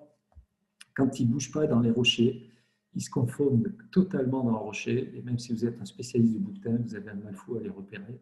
Donc, ces colliers GPS, voire VHF, ont été vraiment d'un grand secours, en tout cas au début, pour pouvoir faire un suivi très fin et individuel des animaux. Voilà. Enfin, on a aussi embauché un thésard, Alexandre Garnier, que j'évoquais tout à l'heure, qui est un spécialiste du bouquetin des Alpes, qui a 20 ans d'expérience derrière lui, et qui, lui, travaille plus particulièrement sur l'analyse du comportement spatial des bouquetins. Il devrait finaliser sa thèse à la fin de l'année et la soutenir, j'espère, en février. et il devrait ressortir un tas d'infos intéressantes sur l'analyse du comportement du bouquetin. Voilà. Vous avez ici donc un bouquetin équipé d'un collier VHF. On voit qu'il y a une petite antenne. Là, voilà, on voit que ça fonctionne par radio. Celui-là, il n'a que des marques auriculaires, mais on peut quand même l'identifier. Et celui-là, il a un très beau collier. Hein. Ce n'est pas très esthétique, je le reconnais. Lui, un collier GPS, en plus, qui est identifié par couleur. Et aussi, bien sûr, les marques auriculaires. Il faut savoir que ces colliers, surtout ceux-là, ont une durée de vie de 1 an et demi à 2 ans. Donc, ils tombent après, enfin, on les déclenche. Il faut qu'on par la suite, on puisse continuer à identifier ces animaux pour faire le suivi. Et donc, c'est pour ça que tous sont équipés de marques auriculaires pour pouvoir poursuivre le suivi ultérieurement après que les colliers soient tombés. Donc là, j'ai mis en photo les collègues de terrain qui font un énorme travail. Et c'est vraiment grâce à eux que ce suivi est réalisé. Oui, quelques mots quand même aussi sur Alexandre. Au-delà de ses compétences vétérinaires qui nous ont apporté des compétences très intéressantes sur le volet sanitaire et qui a permis d'améliorer d'ailleurs les précautions qu'on a prises sur ce point-là. C'est lui qui s'occupait aussi avec Jérôme Lafitte de la gestion des données et de leur analyse. Et il y en a des dizaines de milliers, donc il y a un énorme travail qu'il est en train d'entreprendre et de finaliser. Voilà. Oui. Il y a pas mal de questions, ouais. Mais peut-être tu vas en parler maintenant, je ne sais pas. Dis-moi, c'est quoi? Alors, à quelle vitesse les bouquetins réintroduits colonisent-ils de nouvelles zones géographiques en distance depuis les sites de lâcher? Ils traversent aussi la frontière vers l'Espagne? Ça tombe bien, je vais en parler.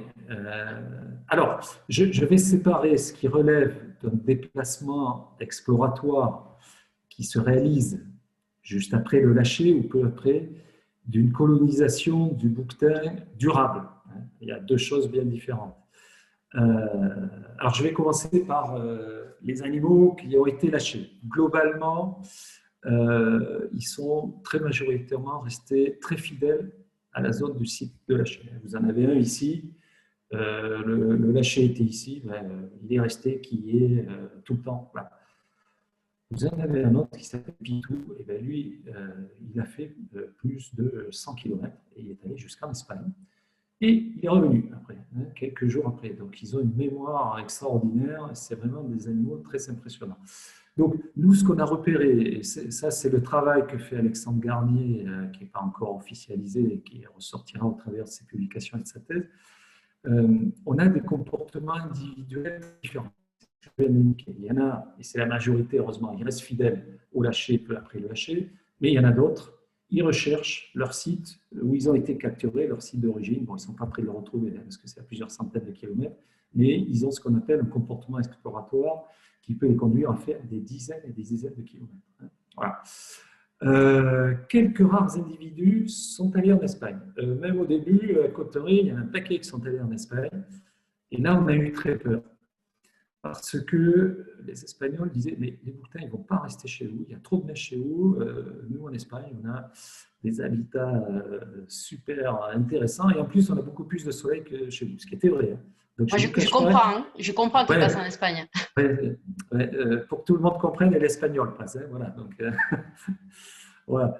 On a un peu transpiré là-dessus, d'ailleurs. Et je crois que la première année, juste avant un gros coup de neige, il y en a un paquet qui était resté en Espagne et ils ont eu la bonne idée de revenir juste avant que la neige tombe sur le secteur de Pont d'Espagne. Je peux vous dire qu'avec les collègues, on a soufflé. Globalement, actuellement, sur les 141 individus qu'on a lâchés, il y en a 5 ou 6, voire un petit peu plus, qui sont restés en Espagne. J'indiquerai tout à l'heure où ils sont. Voilà, ils sont essentiellement dans le parc d'Ordesa, ce qui tombe bien d'ailleurs. Voilà. Globalement, les bouquetins après le lâcher ont un comportement individuel très différent. La majorité ont assez peu bougé, mais certains ont fait des comportements exploratoires très importants. Les plus gros déplacements ont eu lieu en général lors des premiers lâchers. À partir du moment où il y avait déjà des bouquetins sur place, les bouquetins se déplaçaient un peu moins. Voilà. Ils trouvaient des copains, ils les sentaient, donc ils avaient un peu moins envie de bouger. On ne sait pas pourquoi, mais en Béarn, les bouquetins béarnais ont beaucoup moins bougé que les Bigorrois. On ne s'explique pas complètement la chose. Voilà. Voilà. Sur le comportement toujours, on privilégie, bon, ça, vous savez, des milieux escarpés en haute altitude, l'été-automne, c'est ce que je vous dis, ça correspond au comportement qu'on a en Espagne et pour le bouquetin des Alpes, et plus bas en hiver pour des raisons de ressources alimentaires, il y a moins de neige, ça on peut le comprendre facilement. C'est clair qu'il a une très très forte préférence pour les expositions ensoleillées en toute saison, hein, même en été. Même s'il peut lui arriver de rechercher la fraîcheur en été, que ce soit en altitude, voire dans des grottes. Voilà. Alors pour finir de répondre à la question sur maintenant ce qu'on appelle une colonisation durable. C'est un animal très grégaire. On sait que la colonisation, elle ne va pas se faire très vite, spatiale. Ça va se faire doucement. Je ne peux pas vous dire la vitesse exacte, ça c'est pas faisable, mais la colonisation, je l'espère, des Pyrénées à long terme se fera lentement. Voilà. Sauf s'il y a d'autres lâchers, bien sûr, qui interviennent entre-temps. Alors, justement, où est-ce qu'on en est de la répartition spatiale? Là, je le fais à l'échelle des Pyrénées parce qu'on n'est pas les seuls à intervenir là-dessus. Alors, d'abord, je commence par le parc. Là, vous avez, ici, pardon, le noyau de Cauterets, qui est la population la plus importante, qui a une très forte dynamique positive, et ça, c'est une très bonne chose. Voilà, avec, il y a quelques individus qui débordent sous le Vignemale, dans la vallée du Val d'Arras, dans la zone périphérique du parc d'Ordessa. Parc d'Ordessa qui nous informe régulièrement d'ailleurs des observations qu'ils peuvent faire sur les 5 ou 6 individus qui sont présents sur place. Voilà. Il y avait au départ 3 femelles et un mâle stérile. Voilà. Il se trouve qu'un mâle de Cauterets a eu la bonne idée de passer la frontière et on a observé une naissance l'année dernière, dans cette année, pardon, et l'année dernière. Et on espère que pour la suite, ça va augmenter. Voilà. Deuxième noyau, à l'échelle du parc, là on est plutôt sur le secteur Gavarnie, Gèdre, Saint-Sauveur. Là, c'est un noyau plus récent. La dynamique est très positive aussi. Vous verrez, on a un taux de reproduction très très important sur ce noyau-là. Ici, on a le noyau Aspoa qui a été lâché sur Accous. Alors là, on a fait les premiers lâchers en 2019, donc il y a très peu d'individus. On a 30 individus, si j'ai bonne mémoire. Mais on a déjà eu 3 naissances l'année dernière, ce qui est super pour une année qui suit les lâchers en général. Entre le stress, le fait qu'il y a très peu d'animaux qui se rencontrent assez peu, il n'y a pas en général de reproduction la première année qui suit le lâcher. Et là, on a eu 3 dès la première année, donc ça s'annonce très bien. Sur le reste de la chaîne, on a les collègues ariégeois qui ont fait des lâchers, je crois que c'est vers Rustou par là, un premier noyau ici, un deuxième par là, donc qui forment un seul et même noyau. Alors eux, ils n'ont que plus d'individus qui sont en Espagne, un plus grand nombre que chez nous, et ils en ont un, je crois, qui est par là, qui a fait plus de 50 bombes, mais qui n'est pas revenu, qui est dans le parc des Pyrénées catalanes. Voilà. Et enfin, il y a un petit noyau qui est dans le Val d'Arras, cette fois en Catalogne espagnole, qui est issu d'un lâcher du Conseil général du Val d'Arras, hein, qui est un des conseils généraux de la Catalogne espagnole, avec l'aide du ministère espagnol, et la population se monterait à une quinzaine, une vingtaine d'individus. Elle est à cheval sur la frontière franco-espagnole, et côté français, on est sur le massif de Beaubernais. Voilà. Dynamique de population, je vais aller rapidement. Vous voyez qu'on a une très bonne dynamique de population. Tous les voyants sont au vert. On a un taux de survie de 80%, ce qui est énorme. Hein. On a un taux de reproduction de 80%, ce qui est très important en moyenne. Alors en 2020, cette année, étonnamment, on a eu que 68% de taux de reproduction sur Cauterets et 93% pour Gèdre-Gavarnie. On ne s'explique pas complètement la chose. Il y a eu des travaux, peut-être que c'est ça qui a perturbé, mais on n'en sait rien en fait. Voilà. L'effectif de la population est estimé à au moins 260 individus, donc on est bien parti, ça commence à faire, réparti sur 3 noyaux. Bon, la partie n'est pas gagnée, mais c'est bien parti. Et le nombre de naissances de quadrilles, vous voyez, on est parti de 1 en 2015. Cette année, on était à au moins 49, il y en a sûrement plus, parce que maintenant, il y a tellement d'individus non marqués que ça devient très difficile de suivre la dynamique de population et les taux de reproduction et d'identifier les animaux. Mais là, on est sûr de nous sur les 49. Et là, si j'ai mis cette photo de jumeaux à côté, ce n'est pas un hasard. C'est même des triplés, mais en fait, c'est surtout des jumeaux. C'est que dans les populations qui sont en démarrage et à forte dynamique, on a des mises bas qui peuvent donner lieu à 2 cabris. En général, une bouquetine, mais bah, un seul cabri. Mais quand on a une population dynamique et en émergence, on peut avoir des naissances gémellaires. Et on en a eu plusieurs, comme dans le PNR des Pyrénées ariégeoises. Voilà, ça c'est aussi un autre indicateur d'un clignotant qui est ouvert. Voilà. Attends, il y a quelques questions. Ouais, ok. Et depuis tout à l'heure, ça y va. Et je vais essayer de voir, parce qu'il y en a certains, je pense qu'on a répondu, mais d'autres non. Et donc, quelles sont les structures impliquées pour les suivis? Seulement les parcs de membres de nature en Occitanie ou d'autres structures? Alors, pour l'instant, c'est quand même essentiellement les agents du parc. Mais on a des agents de l'OFB, Office français de la biodiversité, qui participent ponctuellement. Et par contre, on a ce qu'on appelle, je vais en dire 2 mots tout à l'heure, un suivi participatif. On a un site internet dédié au bouquetin, j'en dirai 2 mots tout à l'heure, où les gens qui ont fait une observation de bouquetins sur le terrain, et on leur demande de prendre une photo par contre, pour pouvoir identifier le bouquetin avec ces beaux pendentifs là, que vous voyez. Il peut introduire sur ce site l'observation qu'il a faite, l'endroit, la photo, pour qu'on puisse essayer d'identifier l'individu, l'heure, voilà.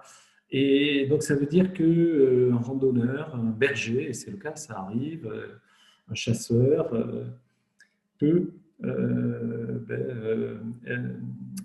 indiquer une observation qu'il a faite sur ce site-là ou nous l'envoyer directement. Voilà.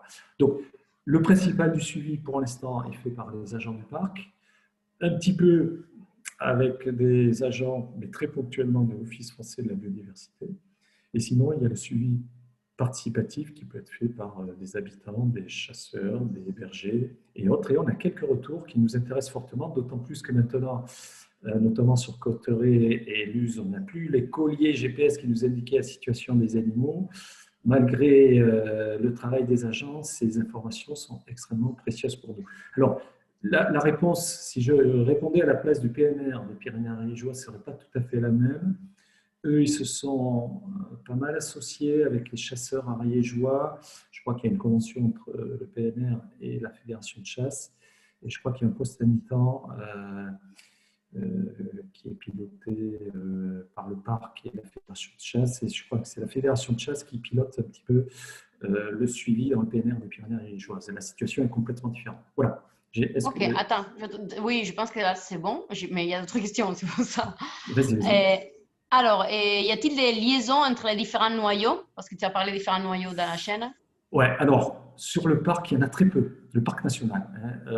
Pourtant, le noyau de Luz-Gavarnie et de Cotteret sont très proches. Ils ont pratiquement qu'une rivière à traverser, mais ils n'aiment pas trop. En fait, il faudrait qu'ils fassent le détour par le cirque de Gavarnie, cirque de Tromouz et autres.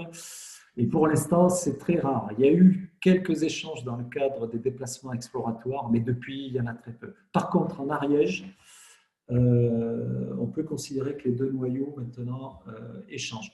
Apparemment, il n'y a pas d'échange non plus avec le noyau espagnol qui est dans le Val d'Aran, en Catalogne espagnole. Il n'y a pas d'échange non plus, a priori, entre le noyau Aspois, qui est assez loin, du noyau cotterésien. Voilà. Alors, on aurait d'ailleurs voulu lâcher en vallée d'Ossau pour justement favoriser ces échanges génétiques plus rapidement, mais on a eu quelques soucis politiques dans cette vallée qui ont fait qu'on n'a pas pu réaliser le lâcher, qu'on a pu le faire qu'en vallée d'Aspe. Voilà.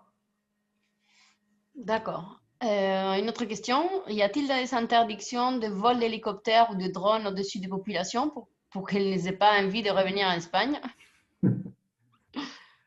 Déjà en zone cœur, c'est interdit, sauf autorisation délivrée par le parc national. Donc là, bien sûr qu'on délivre des autorisations d'héliportage pour les bergers, pour des travaux en refuge, mais à chaque fois, on demande que soit pris en compte la présence spatiale des bouquetins, on demande même que le trajet de l'hélicoptère soit modifié si besoin. Comme on le fait d'ailleurs pour les rapaces, le gypaète, le percnoptère.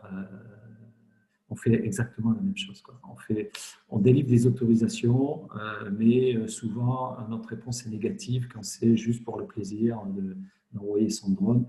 Quand il n'y a pas un usage ou agricole ou pour de travaux, refuge, pour le reste, on ne donne pas d'autorisation. Voilà, ça c'est la zone cœur. Par contre, on ne maîtrise pas la chose en zone périphérique. Par exemple, en Béarn, les bouquetins sont plutôt en zone périphérique. Donc là, on maîtrise un peu moins la chose, c'est un peu plus difficile, quoi. Voilà. Après, on a passé des accords, en tout cas pour la question des rapaces. Et pour les bouquetins, je pense qu'on est à peu près sur le même niveau. On a passé des accords avec toutes les structures prestataires d'héliportage, les Béarn et compagnie, et les commanditaires, EDF, ONF et autres, pour que soient pris en compte, en tout cas, les rapaces. Et je pense qu'on va essayer de le faire pour le bouquetin aussi, quoi. Voilà. Ok, alors il y a deux questions qui se ressemblent un peu, mais bon. Alors, au sein d'un groupe, combien faut-il d'individus pour assurer la diversité génétique dans le temps? Puis une autre, c'est quel est le nombre d'animaux à atteindre pour avoir une population viable? Sur la première question, c'est très difficile de répondre. Ouais. Ça dépend de la diversité, enfin, d'où viennent les individus, du niveau d'apparentement entre les individus. Donc, il est impossible de répondre à la première question. Par contre, sur la deuxième, quel est le minimum d'individus qu'il faudrait pour qu'une population soit viable, les chiffres oscillent entre un minimum de 200 à 500 individus, quoi. Voilà. Donc, c'est assez large, hein, l'appréciation. Mais c'est dépendant d'un tas de facteurs, quoi. Si les animaux viennent du même site, ça veut dire que la diversité génétique sera un peu plus faible que si les animaux venaient de différents sites. Donc là, on est plutôt sur 700 individus. Mais bon, ça dépend d'un tas de facteurs très scientifiques d'un point de vue génétique et c'est difficile de répondre sur ces questions. Ok, merci. Je continue, Paz, c'est bon? Oui, c'est bon. Ouais. Merci. J'ai bientôt terminé, je vous rassure. Sur l'état sanitaire, alors là, on a un état corporel très satisfaisant. Quand on montre les photos de bouquetins présents dans le parc national des Pyrénées, nos amis du parc national de la Sierra de Guadarrama, ils n'en reviennent pas. Les bouquetins sont en pleine forme, ils sont dodus, et ils ont des croissances corporelles et de cornes qui sont extraordinaires, qu'ils ont rarement vues. Bon, on sait à quoi ça tient, hein, c'est qu'on a une ressource alimentaire extraordinaire. Hein, on n'est pas en système méditerranéen où l'été c'est difficile de trouver de l'herbe. Chez nous, on a de l'herbe en quantité, c'est clair que ça permet à cette espèce de se développer comme il le faut. Donc on a une adaptation physiologique extrêmement bonne du bouquetin dans les Pyrénées. On a quand même, via le suivi sanitaire, repéré un petit épisode de kératoconjonctivite. Alors la kératoconjonctivite, c'est une maladie qui est extrêmement courante dans les troupeaux domestiques, notamment les moutons. On peut l'avoir nous aussi, la conjonctivite. Voilà. Et on a eu une petite pandémie, épisodie. On a eu très peur parce que les animaux, certains ont été très fortement atteints. Là, la femelle que vous voyez ici est complètement aveugle. Et en fait, c'est le cabri qui a aidé à se diriger. Et on a eu peur qu'il y ait des mortalités parce que quand on voyait que ces animaux se trimballent sur des falaises très abruptes, le moindre faux pas peut être terrible. Eh bien, on a constaté aucune mortalité. Ça, c'est le premier point. Et deuxième, il y a eu une rémission complète. Les animaux ont été guéris de cette maladie et donc les choses se sont plutôt bien passées. On sait que ces animaux étaient indemnes de cette maladie en arrivant d'Espagne parce que ça fait partie des shortlists, de la grande liste plutôt des maladies qui sont étudiées.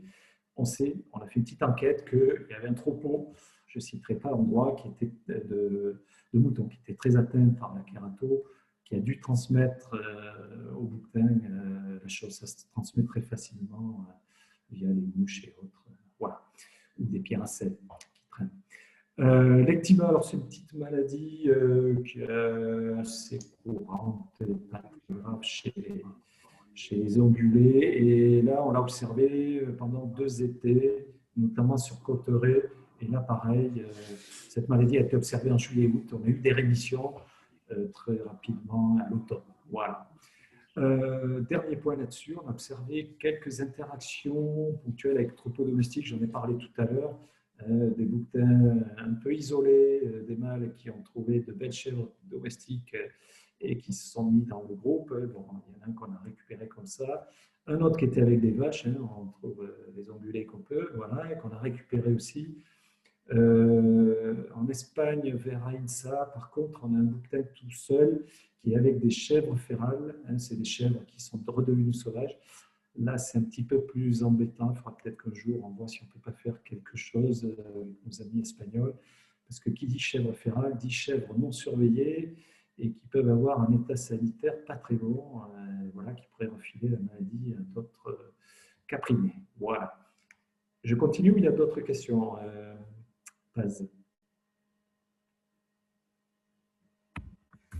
Je continue. Il y a une question. Quelles sont les possibilités visuelles d'établir l'âge? Alors, ça, c'est assez facile pour les spécialistes, je le dis tout de suite, en tout cas chez le mâle. Vous avez pu observer, alors il faudrait que je revienne à la première photo, celle-là. Vous voyez, sur le bouquetin, on a des stries. Chaque strie correspond, en gros, je vais schématiser, hein, les spécialistes me pardonneront, à une année de croissance. En fait, la croissance de la corne a lieu surtout l'été, hein, quand il y a une abondance de nourriture. L'hiver, ça s'arrête et il y a un bourrelet qui se forme. Et pour chaque année, on a une strie. Et grâce à ces stries, au nombre de ces stries, on peut identifier l'âge d'un animal qui peut aller de 4-5 ans, pour certains jusqu'à 18-20 ans. Voilà. L'âge moyen de vie d'un bouquetin, en milieu naturel en tout cas, c'est entre 12 et 15 ans. Voilà, ils peuvent vivre plus vieux ou moins vieux. Voilà. Ok, après, il y a une autre question. Si vous avez des chiffres sur les populations ariégeoises? Oui, alors, population ariégeoise, eux, ils ont lâché, alors ils viennent de faire un lâcher début octobre. D'ailleurs, c'est Bouquetin qui devait venir chez nous, mais comme ça faisait longtemps qu'ils n'avaient pas lâché, ça faisait 2 fois qu'ils reportaient les individus, on leur a donné les individus qui étaient normalement destinés au dernier lâcher en Béarn. Ils viennent de lâcher 10 bouquetins début octobre. Et leur population est estimée à 160-170 individus actuellement. Elle est un peu plus faible que chez nous. Voilà, on ne sait pas trop pourquoi. Peut-être qu'ils ont introduit aussi un peu moins d'individus. Nous, on en a lâché 141, ça explique peut-être une partie de la chose. Et au niveau des naissances, je crois que chez eux, ils ont cette année 29 naissances. Donc, ils ont un peu moins de naissances aussi que chez nous. Bon, c'est proportionnel à la population, c'est normal. Ouais. Ce qui veut dire qu'entre la population du PNR, des Pyrénées ariégeoises, qui sont en gros à 170 individus, et la nôtre qui est à 260, eh bien, on est déjà, pour les Pyrénées, plus la vingtaine qui doit être en Val d'Aran, à pas loin de 440 ou 450 bouquetins dans les Pyrénées, ce qui est déjà un super score vu l'aspect récent de l'opération. Voilà, donc c'est une affaire qui marche, c'est pas encore gagné quand même, et d'ailleurs je vais en parler. Voilà. Est-ce qu'il y a d'autres questions, Oui. Paz? Oui. Et, possibilité fertile d'hybridation chèvre? Oui, alors c'est un capriné, donc on peut dire c'est oui, c'est une chèvre sauvage, pas jusque-là, mais le bouquetin des Alpes, comme le bouquetin ibérique, peut se croiser avec la chèvre domestique et ça donne des hybrides. Comme le mouflon peut se croiser avec le mouton. Voilà, c'est du même niveau. Ça arrive assez peu, mais ça arrive. En Sierra de Guara, qui est juste au sud des Pyrénées, on a un noyau de population de bouquetins que j'ai évoqué tout à l'heure. Je crois que c'est de l'Hispanica. On a une population chèvre férale de 1000 chèvres. On a vu un certain nombre d'individus hybrides. Donc là, il y a un petit souci dans cette population, c'est clair. Voilà. Une dernière question. Est-il possible que des bouquetins soient lâchés dans la réserve d'Orlu, dans l'Ariège?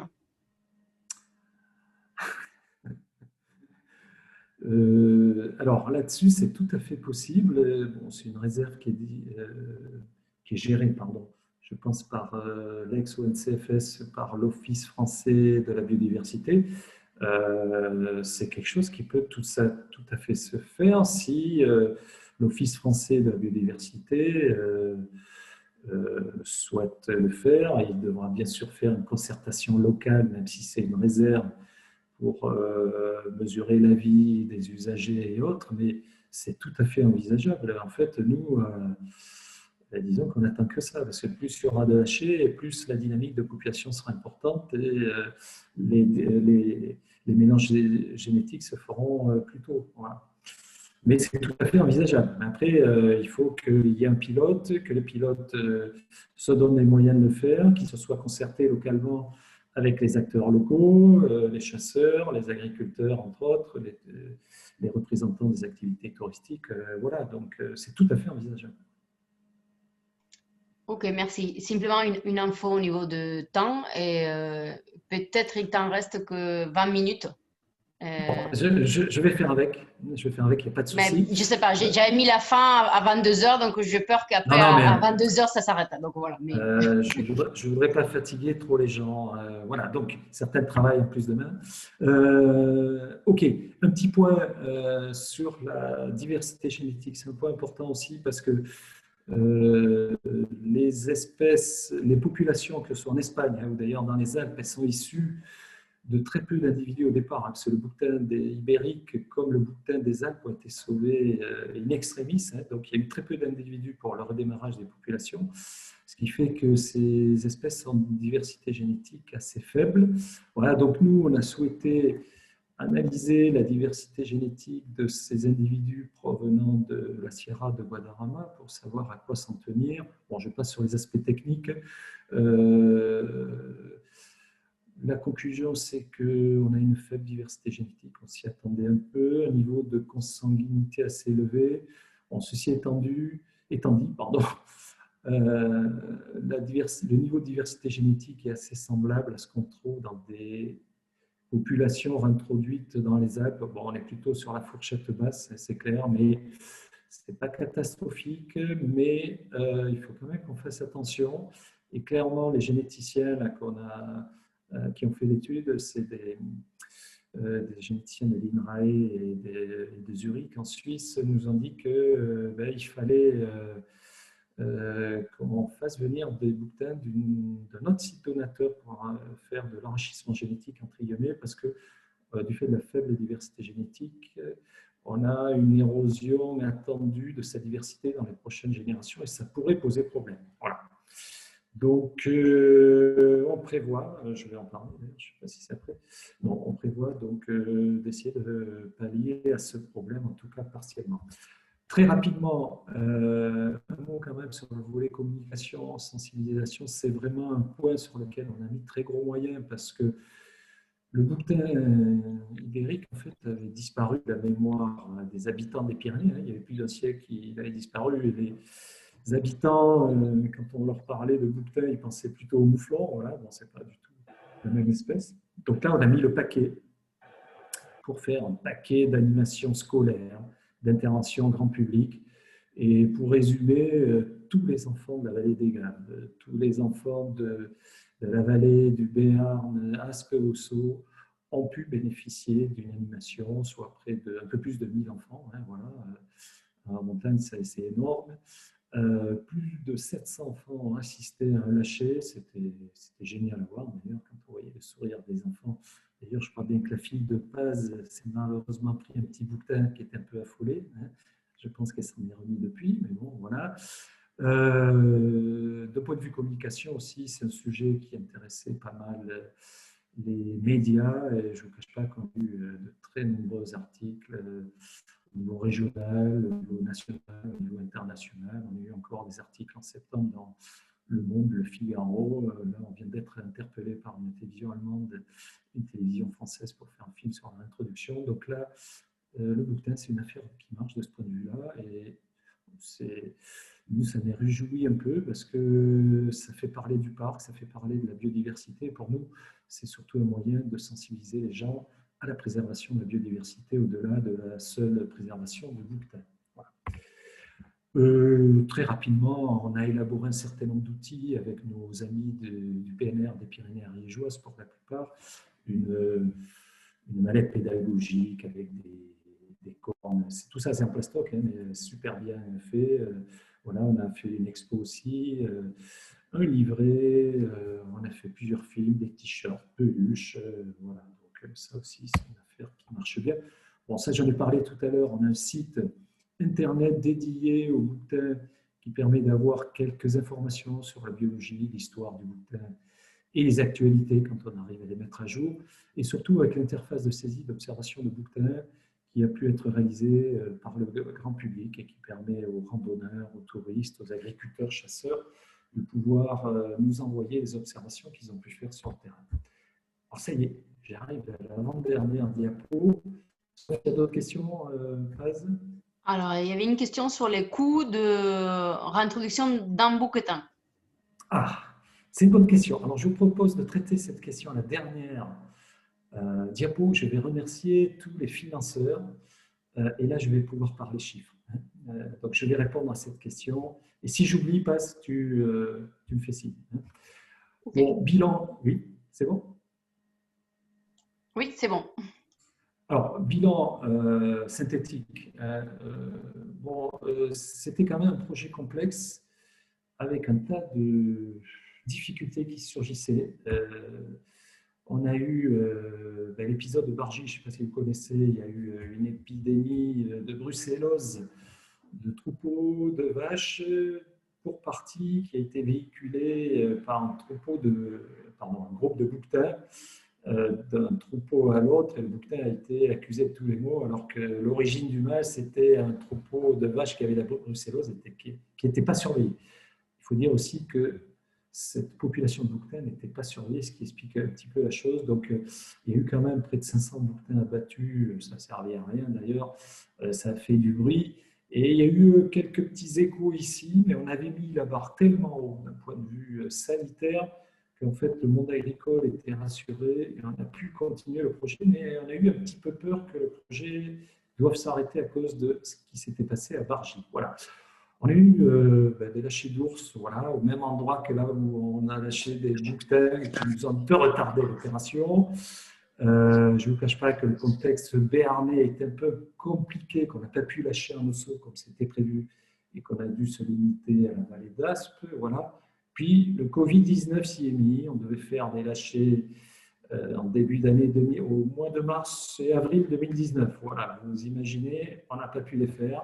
On a dû remettre ça, d'ailleurs plusieurs fois. Ça a été un peu compliqué. Mais en tout cas, le résultat global est très positif. Les objectifs sont même largement dépassés, tant en termes de conservation. Là, on s'était donné 10 à 15 ans pour créer 3 noyaux. Ça fait 7 ans et on commence à les avoir, ces 3 noyaux. D'un point de vue quantitatif, on a dépassé aussi l'objectif qu'on s'était donné. En termes de sensibilisation à la biodiversité et d'adhésion sociale au projet, alors là, on a fait carton plein aussi. C'est une affaire qui marche et ce n'est pas un sujet qui pose problème, sauf en allée d'osso, mais c'est plus pour des raisons politiques que biologiques, on va dire, ou sociales ou économiques. Voilà. La population, elle est clairement dans une dynamique très positive, notamment sur Cotteret et Gavarnie-Luz.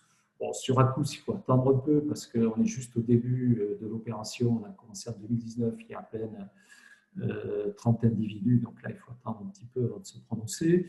En Ariège aussi, ça a l'air de se passer pas trop mal, même si c'est un petit peu moins dynamique, mais ça a l'air très bon. Voilà, je ne vous cacherai pas aussi que dans le contexte un peu morose de l'évolution globale négative de la biodiversité, on n'est pas mécontent de ce projet. Bon, après, c'est clair, il faut rester modeste et prudent. Là, c'est qu'une espèce qu'on est en train de restaurer. Il y en a des milliers d'autres dont il faut s'occuper aussi. Hein, voilà. Mais bon, au moins, mettons en avant aussi les points positifs. Il n'y a pas que des aspects négatifs. Voilà. Pour les perspectives, pour la suite, pour nous, dans l'immédiat, ça va être de renforcer le petit noyau de population qu'on a en vallée d'Aspe.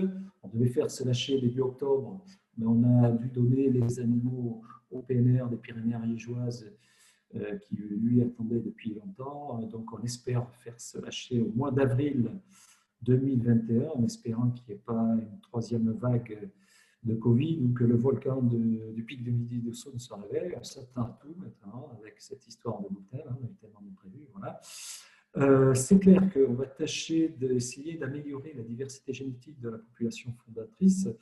Donc là, on va essayer de renforcer en mettant 5 à 10 individus par noyau. On ne va pas s'embarquer sur des gros lâchers, mais d'individus venant de Gredos, qui est une population historique, une des 3 populations historiques d'Espagne. Donc il y a sans doute une diversité génétique un peu plus intéressante que celle de Guadarrama.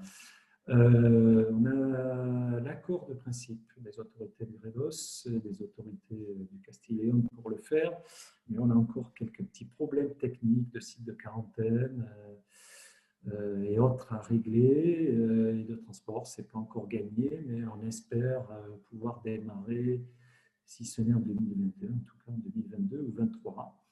Voilà, et il faut bien sûr qu'on poursuive la surveillance de la dynamique de la population.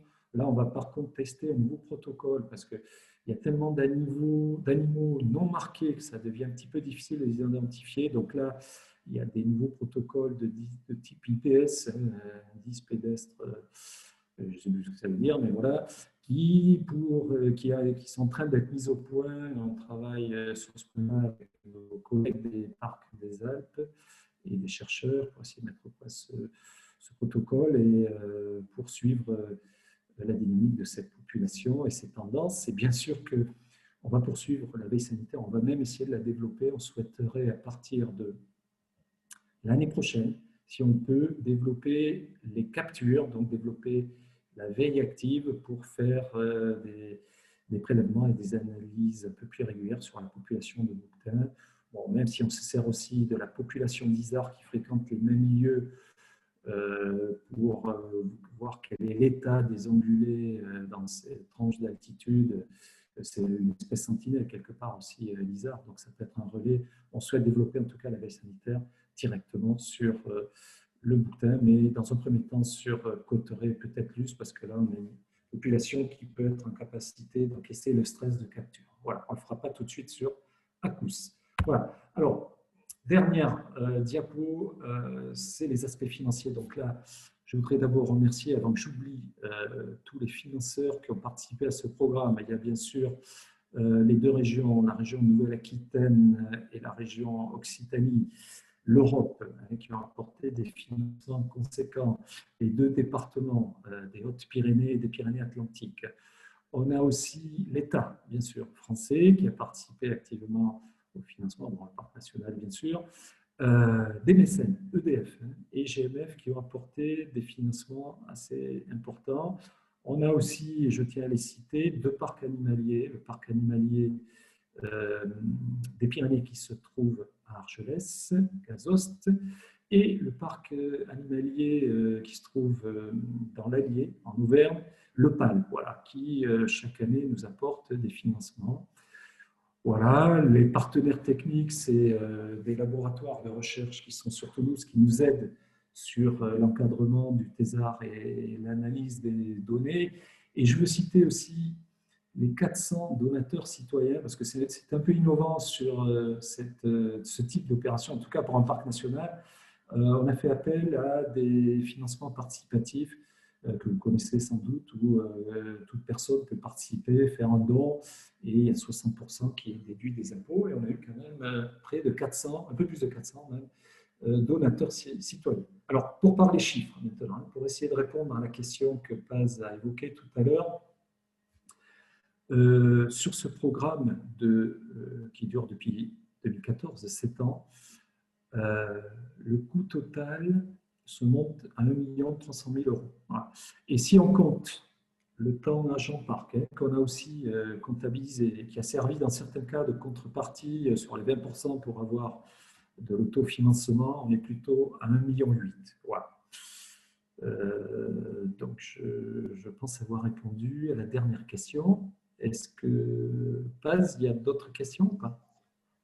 Alors oui, il y a d'autres questions et normalement même pas 5 minutes. Désolée, mais je crois que on avait mis la fin à 20h, à 22h. Alors, Alors, on va terminer à 22 heures. Il y a une concerne un peu s'il y a eu une étude sur les changements climatiques et l'évolution par rapport à cette espèce. Je le vois plus. Quel est l'impact du changement climatique sur le bouquetin, c'est ça? Oui, et l'impact des changements climatiques sur le bouquetin ou plutôt sur les espaces. Alors, sur le bouquetin, il n'aura pas d'impact négatif. Il aura même sans doute, il peut avoir un impact positif, peut-être qu'il y aura une réouverture de milieux qu'il aime bien, mais il n'y aura pas en tout cas d'impact négatif. Voilà, sur ce premier point. Après, sur la question des habitats, alors là, c'est une question, si je m'embarque là-dessus, on ne va pas terminer à 22 heures. Ce que je peux dire que très rapidement, on a les glaciers qui sont en train de disparaître dans les Pyrénées. Depuis 1860, milieu du 19e, 80% de la surface des glaciers a disparu. Les spécialistes, on participe à un suivi des glaciers sur le parc parce qu'il y en a encore. On estime que d'ici 20 ans, il n'y en aura plus, si ça continue à ce rythme-là. Voilà. Après, on a tout ce qui est permafrost. Nous, au-dessus de 2005-2006, on a financé d'ailleurs une thèse là-dessus en 2010. Il est en train de remonter. Donc là, pareil, on va avoir quelques petits soucis d'éboulement parce que le permafrost sert de ciment pour le sol. Voilà, donc la montagne, l'autre montagne risque de devenir un peu plus dangereuse. Voilà, on a un super patrimoine que sont les grottes glacées qu'on a dans le cirque de Gavarnie notamment. On a même des glaces qui sont sans doute issus de la dernière glaciation avec tout un tas de micro-organismes endémiques de ces glaces qui pourraient fondre, comme ça a commencé côté espagnol avec la grotte de Casteré qui est juste en dessous de la brèche de Roland. Voilà. Après, changement climatique, alors j'élargirai aux changements globaux. On observe quand même, et là on participe à des suivis scientifiques avec des chercheurs de Toulouse, on observe une augmentation de la remontée de la retombée des matières azotées dans les systèmes prairiaux et herbeux de haute altitude. Et on a André Pornon qui est un chercheur sur Toulouse qui a travaillé là-dessus, qui a montré qu'il y avait des quantités très importantes d'azote qui enrichissaient les prairies et qui faisait que le cortège des espèces, et notamment celles qui n'aiment pas trop les sols riches, sont en train de diminuer, voire de disparaître. Voilà. Les lacs d'altitude sont aussi assez touchés. Le réchauffement va peut-être accélérer une eutrophisation. Voilà. En plus des alvinages qui génèrent déjà une eutrophisation des lacs en altitude qui était il y a quelques siècles sans poissons, voilà.